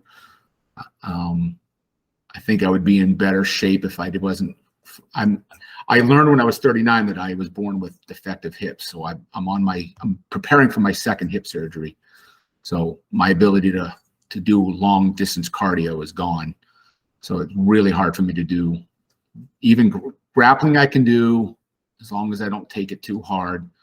But I'm in a lot of pain from bad hips. So did you do a replacement?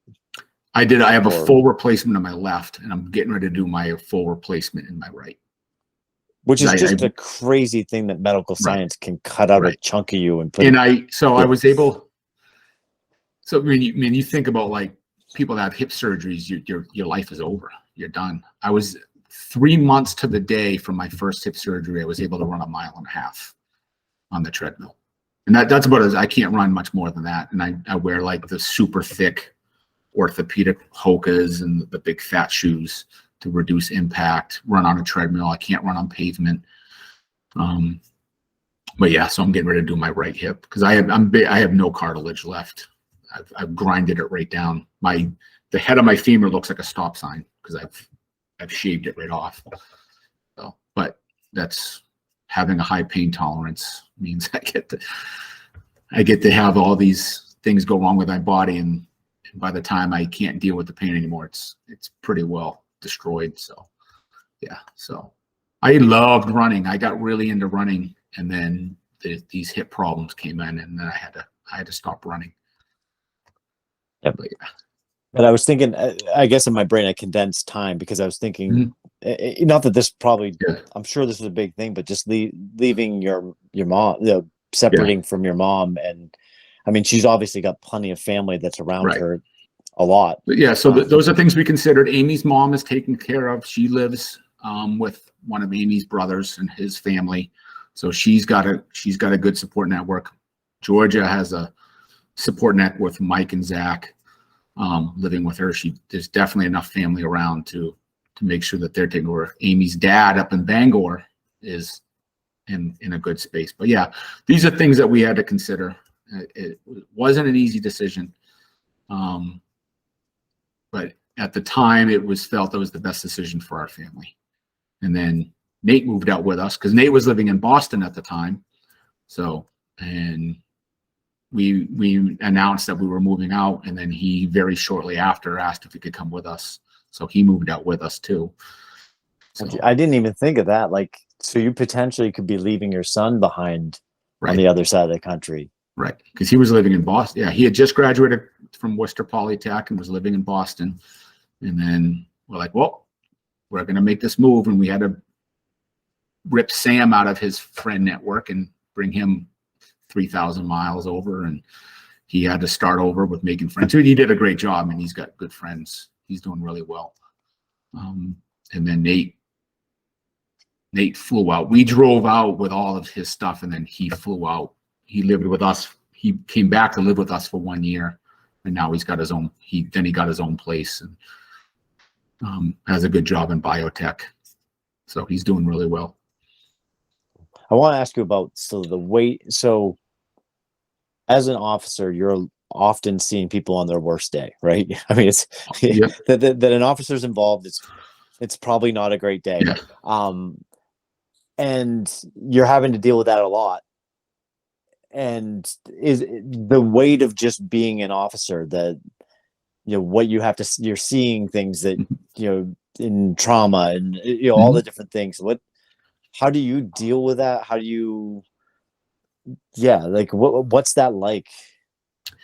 We have, I mean, Bellevue's, we had it in Portland too. We had a lot of agencies have gone with this officer wellness. We do a lot of peer support. We have a lot of officers that go to extra training, and we have people we can talk with that are confidential. Portland instituted a thing on checking officers if they start to see reports or a certain reports are are slumping, their stats are slumping, their uses of force are going up. Let's pull this person aside and talk with them. Where are they at? And every agency pretty much has something like that. So there's been a real big movement in officer wellness. For me, I have a wonderful wife that I can talk with. I don't want to burden her with graphic details, but at least she's someone I can come home and talk with. I've really taken the effort into like my job is my job. When the uniform comes off, I kind of have a ritual, whereas the uniform comes off, I put it in my locker and I close the door. I step away. That's almost, it's like I'm two different people. There's Officer Porter and then there's Lucas Porter. And I really try to make sure Officer Porter doesn't come home with me. Old Orchard Beach, that was really tough because I lived in the community I was. And there were times when I didn't get to put that away. People were literally coming to my front door asking me police questions. Rather than calling 911, they would come to my house. So that was a bit stressful. Might have been one of the reasons why I pushed to come out here. But yeah, you see a lot of tragedy, and it's not easy. I think I have a pretty good method of dealing with it. A lot of people I can talk with. We do a lot of debriefs. We do a lot of talking. We have a lot of, like I said, the peer support network. We have a sergeant we have a counselor on call. So if we feel that we need to talk with somebody, we have a counselor that's specifically trained in first responders. So we have, that's kind of a recent thing that Bellevue started. So we have on-call therapists and people we can talk with and really making sure we're in a good headspace after seeing something tragic or dealing with something that's could really affect you, because it does happen. Oh, and it just popped in my head randomly. Tony Balzano, do you remember him? I love that guy. So he's at the beach. He's friends with January and Glenn and the Townses and stuff. And we run into him all the time. And he's like, I know Luke. I was trained. Yeah, I think he might have trained you early on. He was a canine officer. I worked a bunch with him. Yeah, he was a canine. He never actually trained me, but I would go on a lot he was a sweetheart. He's a really heck of a nice guy. Yeah. It's random thing just popped into my head, but he said to say hi if I ever ran into you. So Tony says hi. When the world went a little crazy with like the defund the police things and things were getting kind of crazy, what was that like? Because you were pretty close to we had ground zero. Bellevue has the Bellevue collection, and the downtown city of Bellevue is a really big mall, and it's really expensive clothing. It's Coach, it's Prada, it's expensive watches, huge Max store, and the mall got ransacked and got overrun. So while there were protests going on, and the police were dealing with the protests, a group of rioters took over the mall, and they overwhelmed the mall and invaded the mall and completely ransacked the mall and took off. I don't even know what the count is, but there's lots of video of downtown Bellevue getting overrun with rioters, broken windows. We were on like a 12 on, 12 off schedule. So I came on as the riots were ending. So I wasn't there in the middle of the riots. I came in just after the riots. So, but for the next couple of days, we were on high alert. And I just kept remembering, like, I got to work. I woke up because I just had woken up because I was on like the 9 at night to 9 in the morning schedule. So I got home at 9 in the morning, went to bed, got up, watched the news, saw that the riots were happening, grabbed my stuff, and I ran out the door and went in early to deal with it. So there were pockets of rioters going around, sort of breaking windows and dealing with things. And we were now at the majority, the bulk of it had been gone, but there were still some remnants of this still going on. And I remember thinking, this is Old Orchard Beach every Thursday night.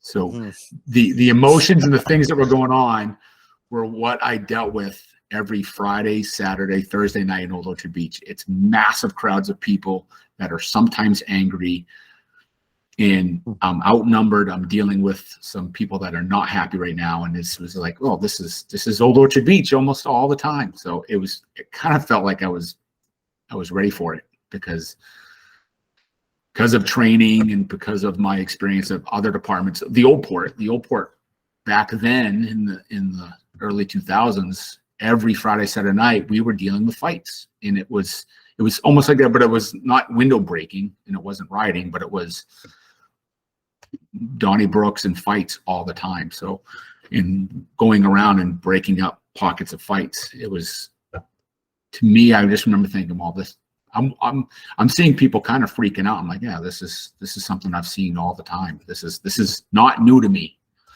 And we worked together, we stayed in groups, and we dealt with it, we fixed it. And we were, out of all the riots, City of Bellevue did a really good job dedicating a lot of resources to finding and charging. We charged a lot of people because there's video everywhere. We were inundated with security footage, and we were able to identify and charge a lot of people with theft and rioting and burglary and appropriate charges for looting. Not looting as a charge, but yeah. What are your thoughts on like the European model, or like England that doesn't have firearms for their officers? So yeah, I haven't been out there. I mean, it would be scary for me I don't know. I mean, I've thought about that. What if we cops didn't have guns? I think there are some areas of this country where it might work, but there's some areas of this country where you do not want to step outside. I think it just depends on your region and your area, but I believe in London, they do a lot more foot beats. There's a lot more officers walking in the neighborhood than there are. And I think that's the big thing that got away. One of the many different trainings I did where they talk about when they got rid of foot beats and put cops in cars, that's really the disconnect. When the cops were only talking with people because something bad happened and not being that guy. You used to be able to know your cops, the cop in your beat, you knew their name. They were like a mailman. And when cops were walking neighborhoods and talking with people and doing more than just going to calls for service. And I think that's really the disconnect is we need cops to get out of the patrol car and meet with their community. And we need the community to know your officer's name and get to know that person. And if you just drive around and you just stay in your car with your windows up, that's not effective policing. And we need more cops to park your car. Old Orchard Beach was good with that. They would tell us to park your car. We were almost mandated, park your car and go for a walk. Well, there's stretches you can't drive down. Right. the strip But yeah, during the summer. I mean, go out and hand out stickers. We used to, at Old Orchard, we used to hand out Slurpee cards, and we would hand out stickers to kids and get to know and take photos. And my first assignment at Portland was foot beat in the Old Port during the day. And I would walk around and talk with tourists. I would hand out maps of the city and give recommendations on who's got the best clam chowder and where can I park and where can I do this and sort of not just, and if I could say, just get out of your car and go meet with your people. And I think that's what there's a real big disconnect of cops that are, for whatever reason, I don't know why, maybe there's a legitimate reason. I haven't worked in those cities. Maybe there's a reason why that neighborhood in that area. I've been to Seattle. I think I know why Seattle doesn't do it, because that's a completely different ball of wax. It's weird. But yeah, communities need to know who their cops are, and they need to see cops outside of tragedy and outside of bad things happening. And I think that's when the real change happened, is when they got rid of the foot patrols and they put cops in cars, and cops are driving around with the windows up and not interacting. It makes a lot of sense, to be honest with you. Yeah. But you need to fund those, because that's more cops. Because if you have more cops, you need to have more cops. You need to have good, well-trained cops with good personality. And that means you're going to have to up your police numbers if you want to start having foot patrols and having a community relations. And that's where I'm in now. I'm in community relations. I'm an assist of patrol, but I work in a substation where I am more likely to get out, and I have more of an opportunity to go talk with kids at schools. I go meet with civic organizations. I do crime prevention through environmental design. I'll come to your house and walk your property and give you tips and ideas to make your property less susceptible to crime. I go to businesses and I talk about, we do, if your employees want some personal safety tips, we have a crime prevention coordinator, and I will go and come to your employee banquet or dinner or meeting and give you tips. And hey, this is what you do in case of a shooter. This is what you case in case of a robbery. This is what you do in case of this. And here's what you can do as personally to keep yourself safe, as well as your property, your business, your home. So I do a lot more of that now. And agencies need a lot more of to know who your cops are and not just drive around.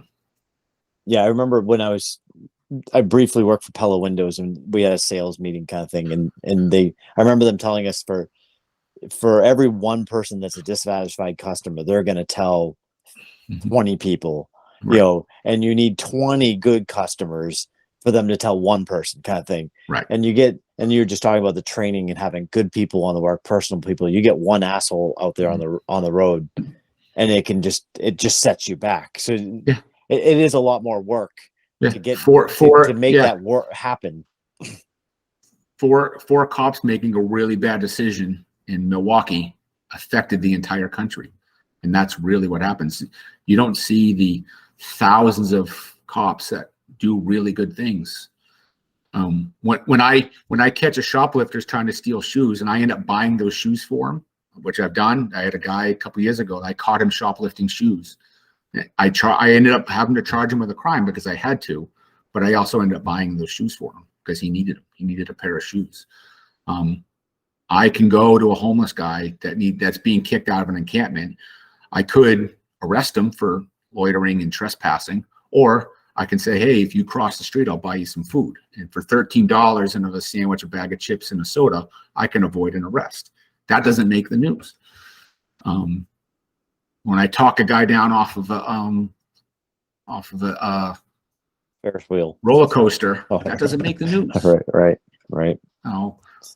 When I save a teenage boy from trying to commit suicide, that doesn't make the news. But yeah, so yeah, it takes. And I wish I could look it up, but the reason why those things make the news when cops do bad is because we're not supposed to. It's because it's newsworthy. Because the majority of cops are good people, and we try hard. I can count on one hand the bad cops I've seen, and we do turn them in, we do expose them, and they do get fired. So I've been to IA meetings where I've gotten cops in trouble, and it's not something I want to do. But if a cop's doing something that's going to cause my community to be put in danger, I don't want that guy on the road. And if we have an officer that's not cutting the mustard in FTO, they don't make it. And we encourage them to find another line of work. So we try to catch them in. We go through extensive hiring process with backgrounds and psychological tests and interview upon training upon training. And we do all these things to try to weed out those ones that shouldn't be on the road and shouldn't be given a gun and shouldn't be given the authority. And we try our best, but sometimes they sneak through, or sometimes good officers, because of personal life decisions or personal things that have happened to them, turn a certain way or make a bad decision. So, and is it hard? Are you guys having the same problem of getting new officers, like the shortage of good help? Yeah, everybody is. That's a nationwide thing. We're I think we're a department of like 175, and we're down in the double digits. I don't know the exact number. We don't publish it, but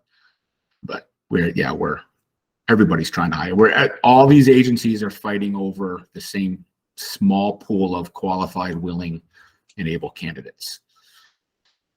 So yeah, and then all these agencies. I bumped into a Snow County cop. So Snohomish County is the county north of us, and we were up there for a haunted hayride, and I bumped into a deputy and introduced myself as a Bellevue officer. And as we're shaking hands, we both at the same time said we're hiring.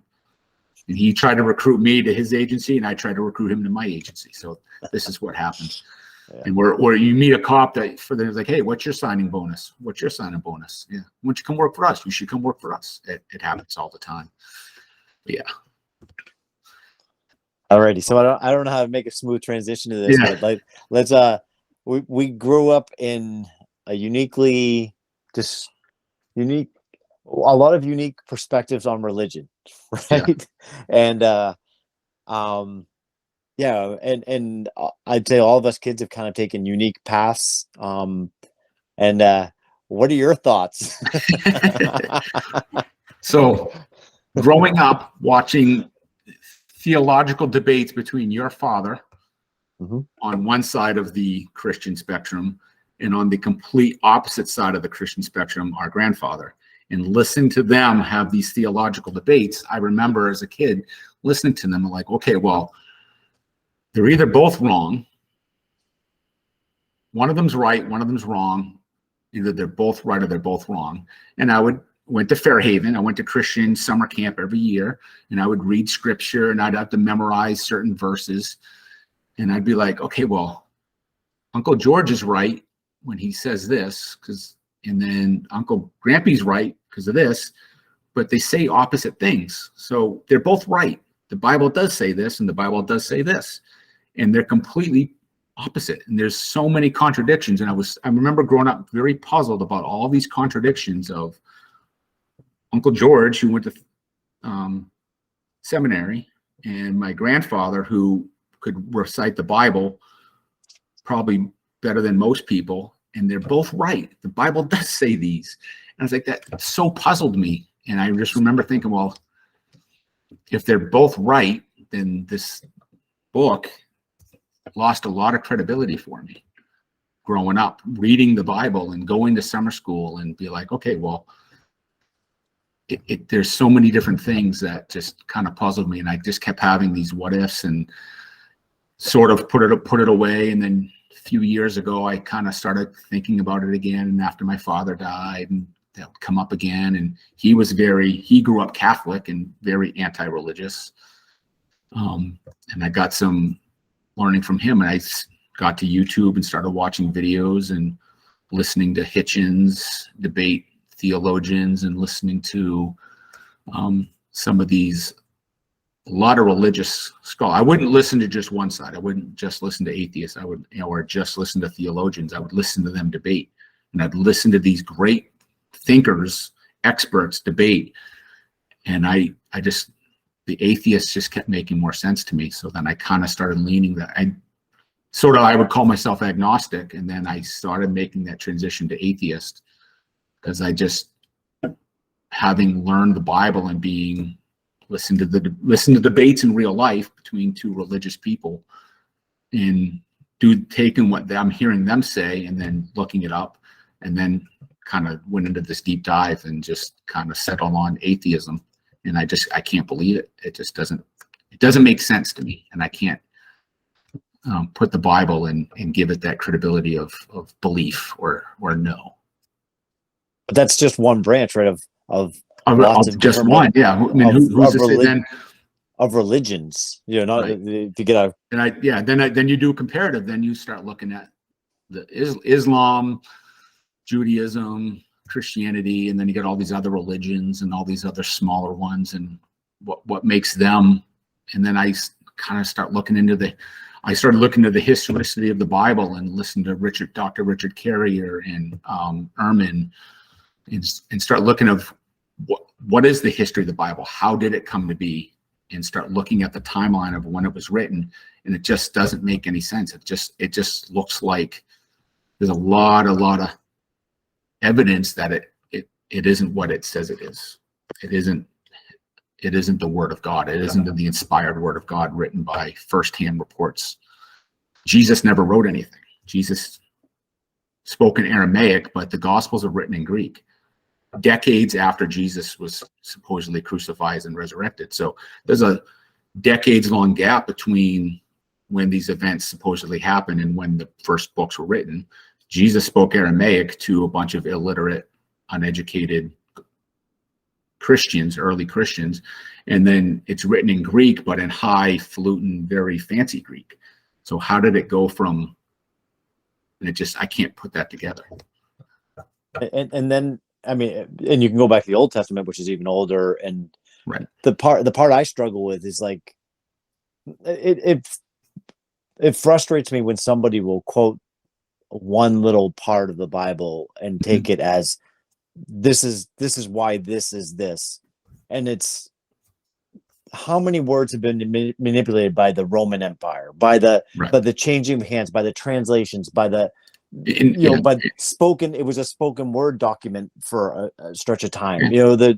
What's to take out at least that. I mean, this is whatever maybe. If there was some real document that was an official thing straight from God, what percentage of that is the current today's Bible, right? 50%, because it's being translated from different languages over a period of time. First, it was all spoken word, and then it had to be written down, but then it had to be written down and copied in their copy errors and translation errors. And when you and deliberate errors. Right. Purposely. Yeah. So you start reading the history of the Bible, and like even the words, I can't remember, one of the words for Satan turns out to be somebody in the Vatican who was running for Pope, who had a political opinion. So he was running for a position in the church. I wish I could remember it more. I would do more research. And the name of the person he was running against, he put that closely resembled another word for Satan, or great deceiver. And he ended up taking the word and then just respelling it to be this guy's name. So now his political enemy is now associated with Satan and the great deceiver. And it was sort of these funny little political things. And then there's a committee that got to decide of which gospels are canon, which gospels aren't canon. Well, why did you leave out Peter in the book of the Gospel of Peter and the Gospel of Judah? Why'd you leave out these other gospels and accept these other gospels? Why are these ones canon, these ones aren't? It became very muddy for me, and very, very hard for me to grant that knowledge as belief or acceptance. I just can't let it rise to that level. I hear you. And we mentioned Lex Freeman real briefly. I'm a huge fan of Lex, and when he talks about kind of, I speak one language. I took Spanish in high school and didn't do very well. Yeah. Right. When Lex talks about Russian to English, and he talks very eloquently about how the Russian language, like words get kind of almost like he says, almost like in poetry in English, how you use words that don't actually fit, but then you put them in there and it kind of gives he goes, that's the way the Russian language is. It's just a very different way. It's not structured like English. And just him just talking about that has me, it makes me, how much is lost in translation from every language to another. And then over time from dead languages, it's just, I find that part that's just kind of conveniently left out of a lot of preaching. And I what are your thoughts on like the role of religion though? Because it does play a role, and I do think it does a lot of good for a lot of people, and it does bad. Yeah. But I think where it does good is it brings community. It brings people together. It brings people. We are social creatures that evolved into creatures are living in this world by yourself. You're not going to survive this harsh world. Being a community, being in a social structure, it brings people together, it brings people a common morality, a common goal, a common network.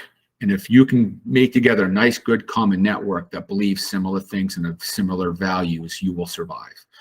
All you have to do is watch The Walking Dead.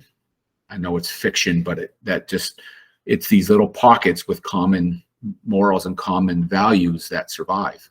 And then you have to fight against the other pockets. So when you can make a religion or make a community, you can get the same idea without a supernatural being. But I think it does a really good job of bringing people together and keeping people on the same roles. But at the same time, it's a good way to control behavior. And I think once governments realize, and I think that's why Constantine was able to make Rome, this Christianity thing has a real good method, where they're going through rebellions, and the Roman Empire is so massive, and they kept getting these rebellions and trying to keep all these little pockets under control. If we can make one good common religion, and Christianity happened to be it, was able to really keep its citizens under control and stamp down rebellions and make people pacifists. So when you look at what Paul says about love, and really keep people centered and keep people together, it was able to control and really manipulate the population. And it's been used like that for many, many years. The Spanish Inquisition and the Crusades and a lot of the things the Catholic Church did.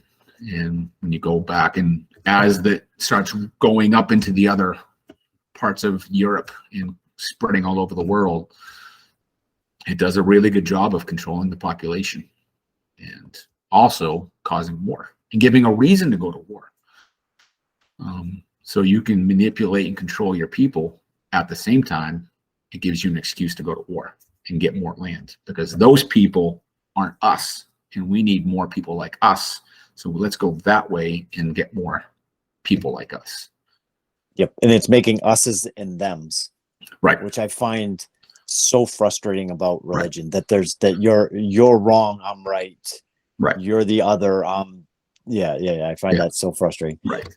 And even within the same religion, because you have Baptists that hate Catholics, Catholics that hate Protestants. You know, just look at Ireland and the Protestants and the Catholics, and all these different. We believe the same thing, but a slight different interpretation of the same thing. And the Shiites and the Sunnis, and there's different versions of Judaism that are fighting each other. And it does a really good job being bad at making us and thems. And it's really sad to see. So do you think there's more to this in some? I don't. I honestly don't. I think we very well may be a cosmic accident, or the laws of nature or the laws of physics dictated it to be this way. I haven't really settled on determinism, on free will. I hear all the arguments for and against free will. I'm not in that field, so I can only get so much of it, but I can't do my own research. I have to read what other researchers have said and trust and understand and try to grasp. But yeah, I don't really think. I have no evidence, or I have a lack of evidence that there is more to what we just see. Are we in the Matrix? It's more likely than not that it's a simulation, right? Right. I think Elon once said. Yeah. Do you think our thoughts on aliens? Is there more? I think there's got to be other life forms out there. There's no.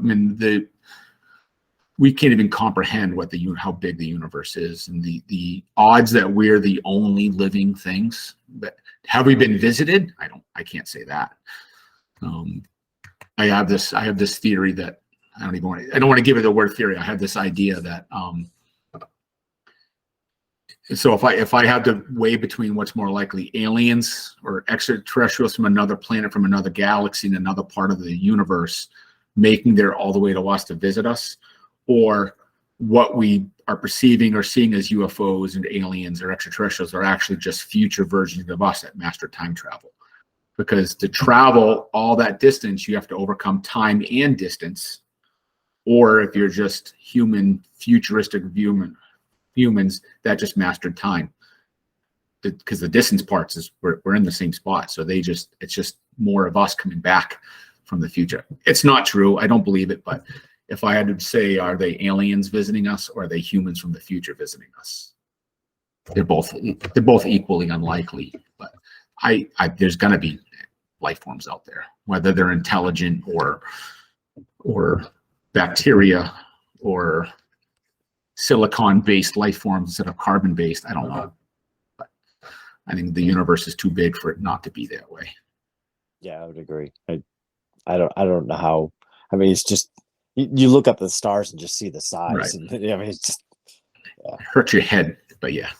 Right. So as our technology gets better to find these Goldilocks zone planets, it's got to happen. Well, these fighter pilots that update their radar systems and start seeing things all over the place are pretty interesting. It's like, is that a technology we have and we just don't know about, or is there other stuff going on? Right. Yeah. It's unusual. We see crazy stuff, and what is it? I don't know. That's the answer. I don't know. And sometimes I don't know is a good answer. So I think religion plays a certain role of kind of keeping a moral compass, right? And what is it that keeps you from, your worst possible self? You know what I mean? I think it's the conversation I've had with myself when I'm alone of, I want to make the planet a better place. So I've made it a goal of mine to every person I come in contact with, I want to make them better. So I care less about I mean, maybe it's altruism through narcissism, because they're not that far apart. But I just said, okay, everybody I come in contact with, I want to make their day better, or I want to make their life better. So if that means I have to arrest them and take them to jail to get them sober, and I've arrested people for DUI and had them come back and find me and thank me, because I was the last straw at the bottom of the barrel, their darkest moment, that got them clean and sober.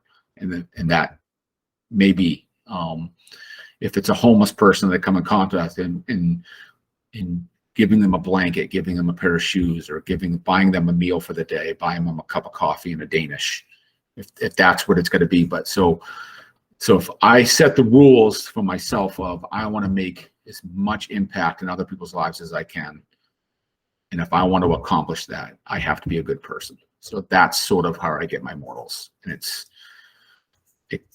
you can call it, it's subjective, but once you set the rules, it's now objective. So you can have objective morality once you set those rules. And if we all agree upon those rules, whether you call it well-being, whether you call it imposition of will, whether you call it whatever you want to call it, happiness, well-being, as long as we all agreed upon that rule, if that's the goal in life, is to pursue well-being of others. If we agree upon that, we can have objective standards measuring what is good and what is bad.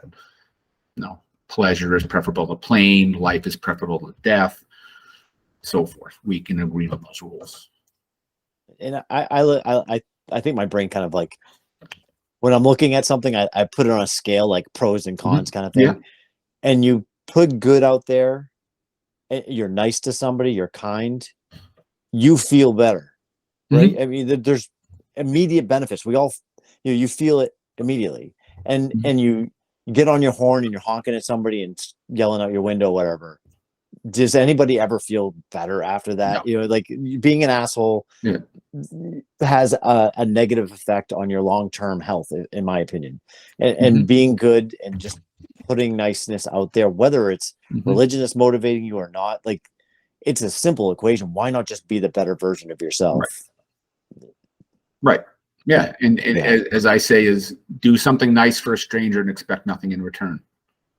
And if you're doing nice things only and you're expecting nice things to come back, that's just being greedy. And I don't expect, I expect to be nice to somebody and them not to be nice to me, but that's okay. I feel better about myself being nice to that person. And and I don't do it for reward. I don't do it for praise. I don't need an article written about me. But if that article written about me spreads more kindness, write that article. If this podcast spreads more kindness, that's a net benefit for society. If I can have a net benefit when I'm done and I've left this planet, if I've had a net benefit, positive benefit, I think I've done my job. And that's where I get my morality from. Yeah, I had it just made me think of it. I had a little incident. So I did a solo Ironman, right? I swam in Damascotta, then biked kind of the Bangor area, and did the bike part, and then ran near my house. And on the bike portion near China Lake, there's this guy that just starts screaming at me out of his truck, just screaming at me, like, "What are you doing near the road?" We all hate you bikers and taking up the lane. I know, but he was a little extra perturbed, and and my immediate motion was to like strike back in anger, like, and I had a moment where I'm like, there's something else going on in his day that's making this happen. Right. And I turned to him, I'm like, I've got nothing but love for you, man. Yeah. And he sped off, but I'm like, it made me feel, I could have made that situation worse. He could have rolled me off the road. I mean, like, he had a big truck and I was on a stupid little skinny bike with 1/4-inch wheels, but it doesn't take much to turn it the other way. And I've really, trying to live more by that. And you have to live that every day in your personal job. Right. So I went in for an overtime sometimes I work overtime where I literally am just standing in the middle of the road flagging cars. So this is a particular day that went longer than usual. I was only supposed to be there for 8 hours. I'm now going on my 13th hour, standing in a road, waving my arms, literally dodging cars. It's now rush hour. People are trying to leave. So I'm starting to get heated because my feet hurt, my back hurts. I'm waving. My hip hurts, and it's now I'm cold, and a car cut the line and went up the wrong way, and now he's trying to get back, and he didn't do what I waved him to do. So I'm getting mad. I can feel my temperature. I'm holding everything I can do, not yell at him and not like pull him out of his car and write him a ticket. And I just like, stop, pause, let's get him out. And then the guy went by and he was like, oh man, I'm so sorry. I got in the wrong lane. And he was like, he's going by me at 10 miles an hour or 5 miles an hour. And we're having this really brief conversation. And I could tell he was genuinely sorry. And he was confused. There's construction going on. There's barrels. It's now getting dark. And I just, all right. And I remember yelling, I'm not mad at you. I'm mad at the situation. And then he's like, thank you. And we peacefully ended this, what would have been me yelling at him and getting a complaint, him yelling at me. Now he's got a bad opinion about cops, and he's driving home that whole time, gripping his wheel, that effing cop. And they're all those and I said, hey man, it's not you I'm mad at. I'm mad at the fact that the situation that we're in, that my back hurts. I mean, I didn't get into that, but I had to be honest and said, I'm mad at the situation, not you. Please forgive me, and I forgive you. And that was a good, what would have been a similar angry encounter. We could have been mad at each other and then gone home for the day, still stewing about that guy in that truck got me so mad. And then he's going home. That cop got me so mad. But we were able to piece it together and say, hey man, I'm sorry. And I say, hey, yeah, it's not your fault. It's traffic jam. Traffic happens. And such a minimal amount of effort on your part. Right. That leads to positive things. No, I think that's all. I can't think of a much better way to kind of wrap this thing up. That's awesome. And I tell my rookie cops that when you get people mad at you, they're not mad at you. They're mad at the badge. And don't take it personal. They're mad at the thing on your chest because they're thinking about all the bad cop interactions.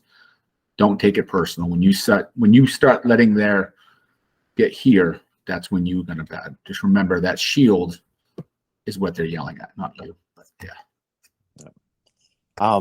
I really appreciate you doing this with me. No worries. This is awesome. This podcast idea has kind of morphed into this, I get an excuse to go talk to people I probably wouldn't talk to. And it's, you used to live here in Maine and we barely see each other. And now I'm like, I just got to have 3 hours with Luke. That's pretty awesome. So I'm pumped. Yeah. We'll do it again. We'll get the other cousins on there.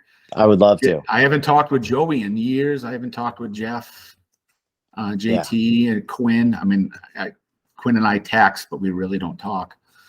But yeah. And when you talk, it's never a 3 hour real kind of a little bit more in depth. Have you, I'm kind of, so I got a little backtrack. When we started in Old Orchard, was it 4th of July or whatever it was? And D and I had just started Game of Thrones. We're like 2 episodes in, maybe 3, right? And I mentioned it to you, and you just were like naming families and naming. I love that, and it was so blowing. I don't know any of the characters yet. I know kind of Starks is the only thing I know, and okay, I'm caught up, and we just crushed through the new the House of Dragons. Yeah. Have you watched that? Yes, I've watched. Yeah. I'm sure you have. Yeah. Yes, I loved Game of Thrones. I've watched every episode a bunch of times. I watch them over and over. And it was, you can see where George R. R. Martin's stopped writing and it changed. It didn't anger me as much as some people did, but yeah, I love that show.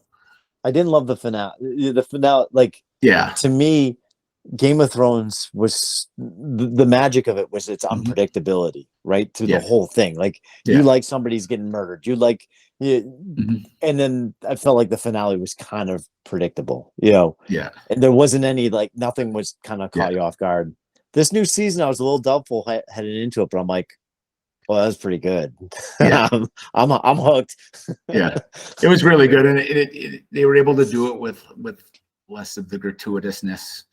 and more of the storytelling. The time jumps were a little bit weird, but Yep. yeah, I enjoyed it, and I'm looking forward to more. Yeah. But Yeah. Cool, Luke. Thanks for talking to me. All right, man, that's awesome. The lag wasn't too bad. No, I don't think it's that bad. I have a guy on in a couple weeks that's in Australia, and that might be interesting. Yeah. But yeah, we'll absolutely get in touch and do this again. Have more family members on, more people, whatever. Yeah. This is awesome. Say hi to Amy. I will get some good, healthy debates, and let's get some opposing ideas together and good, friendly. Yeah.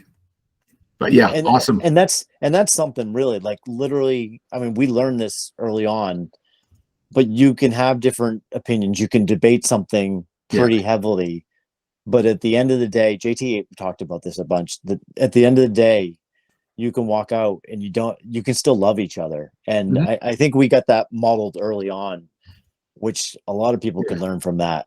Yeah. Attack the idea is not the person. Right. And I know anytime your name comes up, or Amy's in particular, Dee's like, I love Luke and Amy.